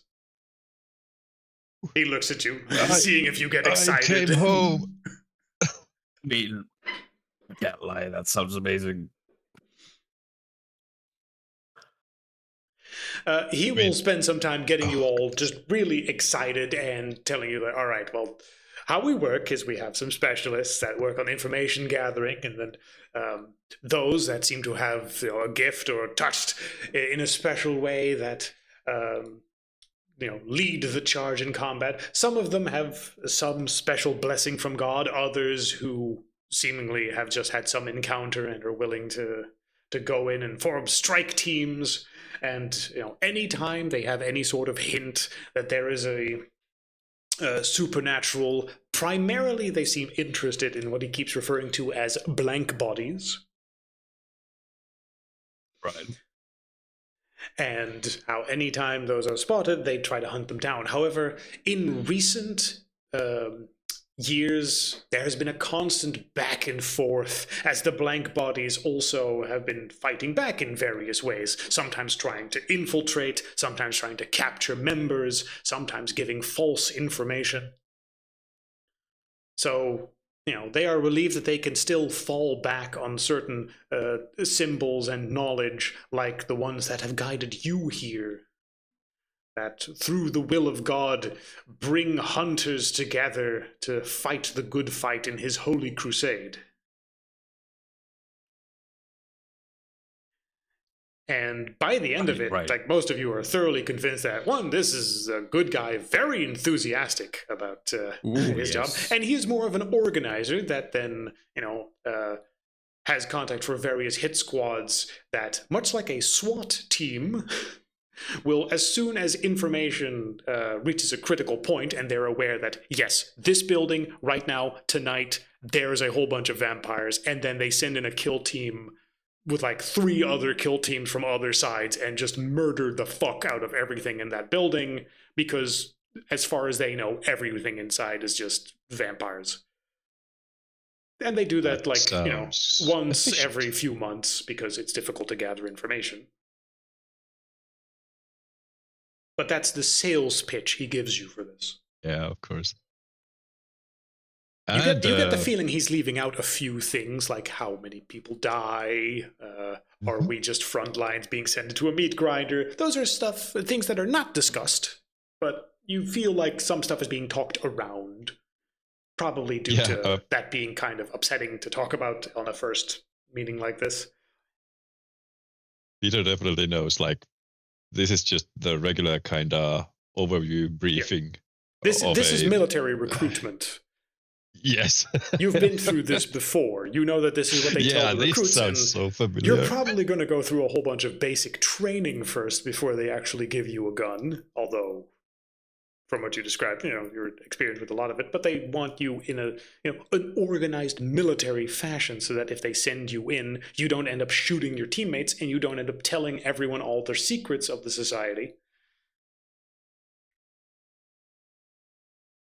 By the way, I should probably give this my man his proper name.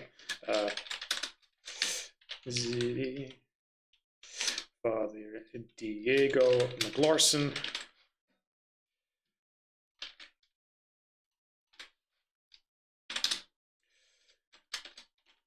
Of the Society of Saint Leopold. That's not of. Wonder how, if I'd not stuck with Peter and actually rolled with the other character I thought of before, because he'd be a zeal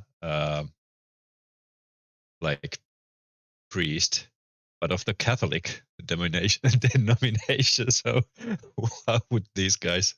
Then I would have given you just a free pass to be a part of this society without even ever needing to mention it to anyone else. Just, this Orthodox exists. and Catholics. We're all soldiers of Christ. Well, sure, exactly. It would be interesting to have had that minor political differences and how the Orthodox are just misguided in lots of ways. That's not our primary function. That is something very much for the academics to fight out amongst themselves. You know that the Inquisition had actually a bad name. They were actually doing God work. Exactly, and that's why we recently started the Second Inquisition.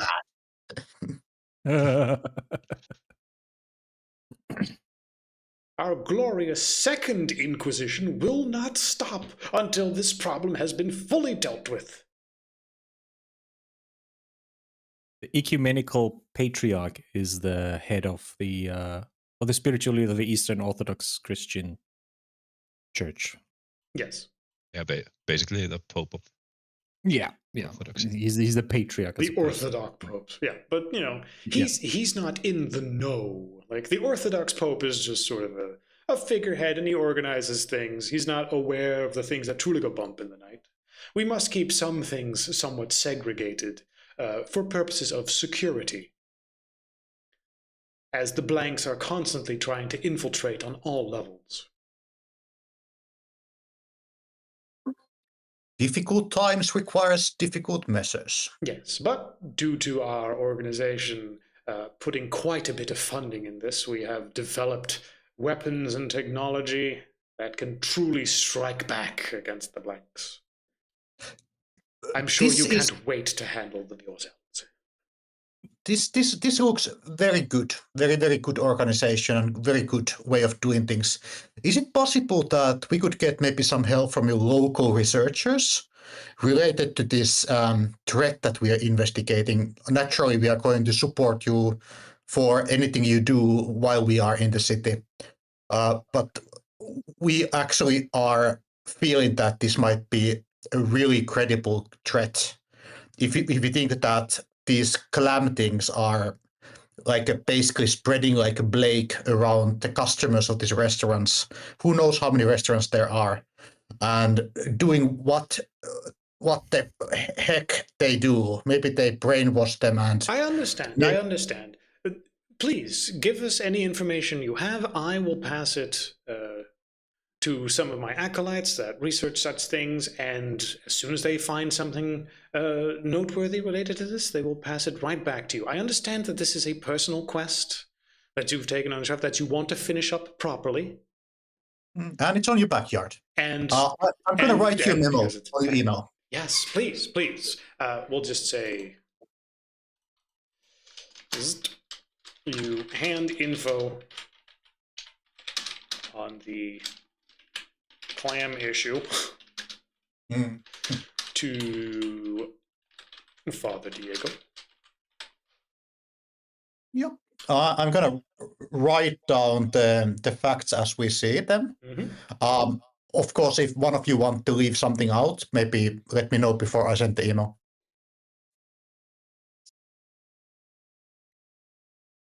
Well, it's going to other hunters, so I don't think there's like anything too bad. Where are you sending the email? For whatever email the priest provides. Yeah, he will. Yeah, but where are you doing it? Are you just sending it in the church, or are you going back home and then collecting data, discussing it with everyone, and then sending it? Yeah, I'm promising. I promise to send it the latest next day. You say that, but he is very good at arguing for you to just give him whatever you have, and in return he will give you certain information, like tit for tat. Hey, if you share now, then we start on good terms with each other. So if you give anything back, then for every bit you tell him about yourself and your adventures you've been going through, he tells you a little bit. That's how this conversation has been going for the past half hour. Like, this is how you sort of opened up to each other. Like, oh, we're actually this. And he goes, oh, do you mean like this? And you go, oh, he knows what we're talking about. Oh, yeah, like this. Oh, yeah, like this. Like when you go, oh, we're the same. Ah. All right, okay. But Marco's gonna tell about basically how did we end up in here? Yes. So you would have told a bunch of that stuff. The parts I'm interested in, that's very much up to you, I guess, whether or not you think you would have told him, is about your little adventure in the Umbra and taking Dante and that he's a werewolf. I think you would leave that out, right? Yeah, absolutely. Let's focus on the clam people. The clam stuff and how that went, and the encounter you had, and how you set him on fire, and you killed him, and the shotgun guy, and the guy with the beak, and the weird clammy face. And the film was second sight, no Garo instinct. Yes. Okay. Yeah. Let's just say telling him pretty much everything. Like, you're smart enough to be like, oh, by the way, we have another supernatural thing that you might decide you want to kill. But also smart enough to not mention that we've been doing anything with any other factions and omitting certain information, I hope. Yeah. That's sort of, I'm not saying that you would just spill all your fucking information to him. Just making sure. Just making sure. Pretty much everything. When you say you tell everything, clam it's stuff, like I do need not to specify. Beyond that. You tell them a little bit about your adventures, like, oh yeah, we fought a monster that was like this. Oh my god, that's a this. Yes. And you realize Father Diego is very much a go-between who is a hunter himself, but does not have the sight, and does not, isn't exactly a frontliner himself, but very much a organizer of stuff, who has talents very much for smooth talking, very much for bringing people together and getting them to open up and to spill secrets. as you found yourself sitting in a room with him much faster than you otherwise would have if you were skeptical about things. You know, once he got his claws into you, the conversation just seemed to go in that direction. Marcus tries to also stay away from the technomancer stuff, not knowing how do they actually see that. Well, you know, witches are something you burn at the stakes. Yep. That's something you think, not something he says. Okay. Then the big question is, how do we expect things to go after that? Okay, so he would definitely want your contact info. He would want all your phone numbers. Do you have any objection to that? We have burner phones, so yeah. Phone numbers slash, you know, other way, every way to contact you. Like, I think Marcus not gonna give anything personal, but we have the burners, which we have been using, by the way, on the jobs. Yeah, so he also has like other signal groups. It's like, well, here's a signal contact. It's signal contact info. He creates like a new group specifically for him and you guys.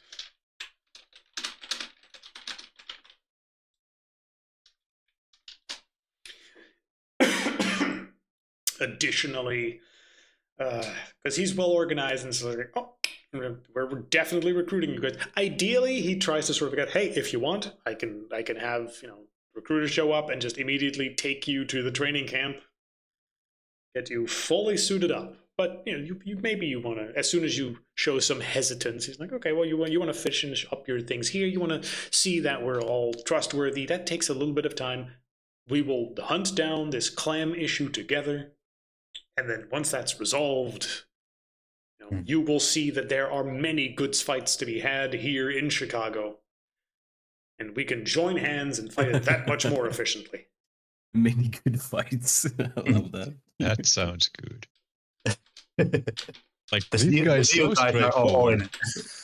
Yeah, this guy is so straightforward. I just gotta admit, it's a bit intriguing.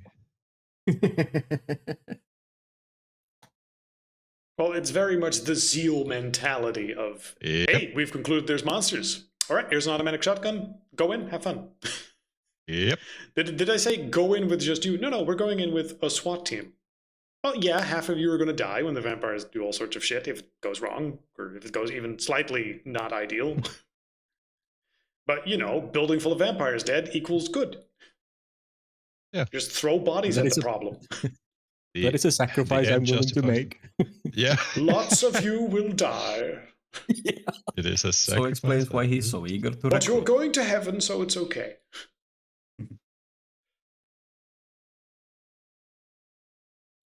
But yes, and then the question is, for next time, you want to focus primarily first on, let me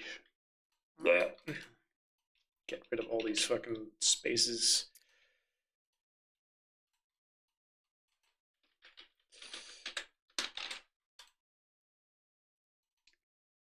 Next time we focus on clam issue investigation. And then... And probably be indebted to the Leopold Society after that. Get inducted. And Victor going, you guys fucking what? We have been warned. That's the one thing we've been avoiding so far. Yeah, I'm imagining that after this discussion is done, you leave that church with all sorts of thoughts and nice little promises of, oh boy, in your head. And yeah, you would go back and meet up with Victor. Many shotguns. Nothing to it. Like, these guys actually hunt as well. Yeah, they hunt us, you absolute morons. We were literally told they kill hunters who do not fall within their strict guidelines. They kill people like us for associating with anything that is supernatural. The fact that we have fucking Anya's phone number is a death sentence to us because we didn't shoot her in the face. Hey, that's exactly what we have been warned about. Speaking of which, Marcus, did you tell about our good boy here? Yeah, Dante is absolutely a death sentence for us. Yeah, And for I him. left him out, and I also any good. magic users. Yeah, same. At least there's that. I didn't mention any of those people, any of those factions. Why would I? I mean, like you said, we've been warned about these people, but I mean, they seem kind of nice. Mhm. And automatic shotguns. At what price, I mean, though? They were Free. so willing to give it to us. Like, right away. Nothing comes for free. That's the one thing we have learned in our profession. Nothing comes for free. There is always a price. It'd be too high, though. Well, what did they ask you to do? What was the sales pitch like? Well, They probably didn't go, here's a shotgun. Have fun. we just They kind of did. It's basically what we're doing anyway. Like, just what my gut tells me to do. Just take care of bad things. Just Let's that. see if they can be helpful, but let's try not to be snared into their webs, so to say, and then leave the city. They might be useful in a way, but yes, they might be a huge trouble if they think that we are the enemy. Did you guys actually get guns? No, we would need to go through a training period, and I'm not in a condition for that. Right. But they did And you think promise those to guys help us won't be with the clan problem. Yeah, and that's a string that gets attached. You think those guys won't... If it's as large an organization as that, you think they can't do background checks, and we haven't exactly been silent. I mean, Anya can find our trails. Well, Anya has like a magic, I techno don't magic. think that should be your standard of if Anya can find us, anyone can. Like, it's very much the opposite. Yeah. We have actually done all we can to keep hidden. Actually, what I'm going to Have do we, though? is I'll was it Siri? I think it was Siri. Oh no, Alexa, sorry. Yeah, So I talked to Alexa like, hey, Oh, yeah. Great. please You have a inform- magical AI in your phone. yeah, we do. So please inform Anya that we bumped into the Leopold Society. We left every trace of her out of the communication. But, you know, if you wouldn't mind like scrubbing any of our trace that we've been contacting you guys, maybe that's for the best.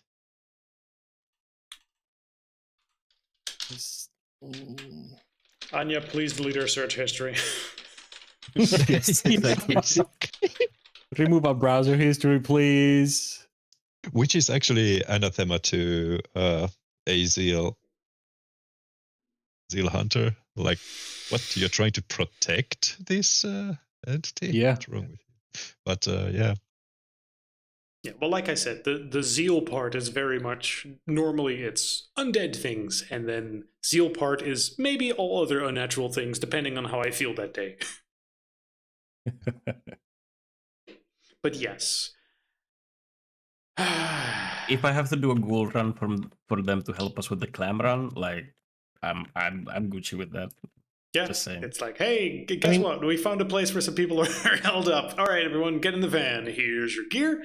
Here's your night vision goggles. We're about to cut the power. All right, everyone, we're about to shoot some shit up. Don't do friendly fire. So long as you make sure they're actually ghouls and not people they think are ghouls. Fine line. I Because actually based on what we've heard of these people, they don't really give a shit. Anyone in the same vicinity might as well go just in case. Well, it's very hard to be sure. That's sort of a big part But of as the long problem. as I'm wearing the night vision goggles, they won't shoot me, okay? I mean, unless they can see in the That's- dark, and many ghouls can. No, I mean the Leopold boys. Oh, well, yeah. Well, why the fuck would they do that? They're like you. Would Yeah, you shoot a exactly. teammate in the face? Exactly. Same answer. Oh wait, I'm thinking D&D ghouls. Sorry. Yeah, no, these are vampire. Aside from the fact that you don't even know what the fuck ghouls are quite yet in this, you only have vague. Sure, yeah. Vague So things you've heard. it makes sense that in Victor's mind is like, oh, ghouls, they're undead guys. So he's like, yeah, anyone in the building who might not be infected yet, they want to kill those as well. No questions asked. Which So is it's like, okay, I'm putting that on the just, list. just Get burn the inducted building. As in That is told some basics about blanks slash ghouls slash stuff slash what to look out for. So Victor, Victor was trying to find some, what were they? A cuff, zippers, zip lines. Zip ties. Right? Oh, Zip no, not ties. zip lines, zip ties. Yeah. Yes. So want to go and buy them? Victor so we buys actually zip have them ties next time. at Target. Sure. I mean, just in case we need to take a prisoner, or I need to fake being a prisoner when he goes do something stupid, and I need to Great. escape Victor the goes police. to the local Target and buys zip ties and some sponges and some new hair dye. We might also want to actually stock up on something other than remedial first aid kits, with actual proper medicines in case you get shot again. Extensive amounts of new bandages for Peter. Yeah. Good. Anyway, with that, it's 9 o'clock. And from here, the story can go in some different directions. So Yes. I will focus next time on, Clam thing. Clam get inducted into St. Leopold. Yes. Clam thing. Hold on. Clam thing info from Leopoldites.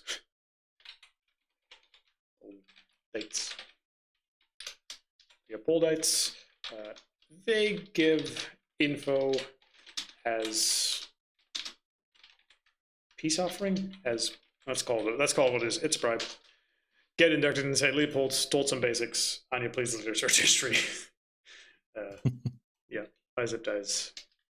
Good. And we will pick that up next time, since they will probably then give you a bunch of info. If you don't find stuff yourself, whether or not you agree with their findings or what you do about it, sort of up to you at that point. We will see.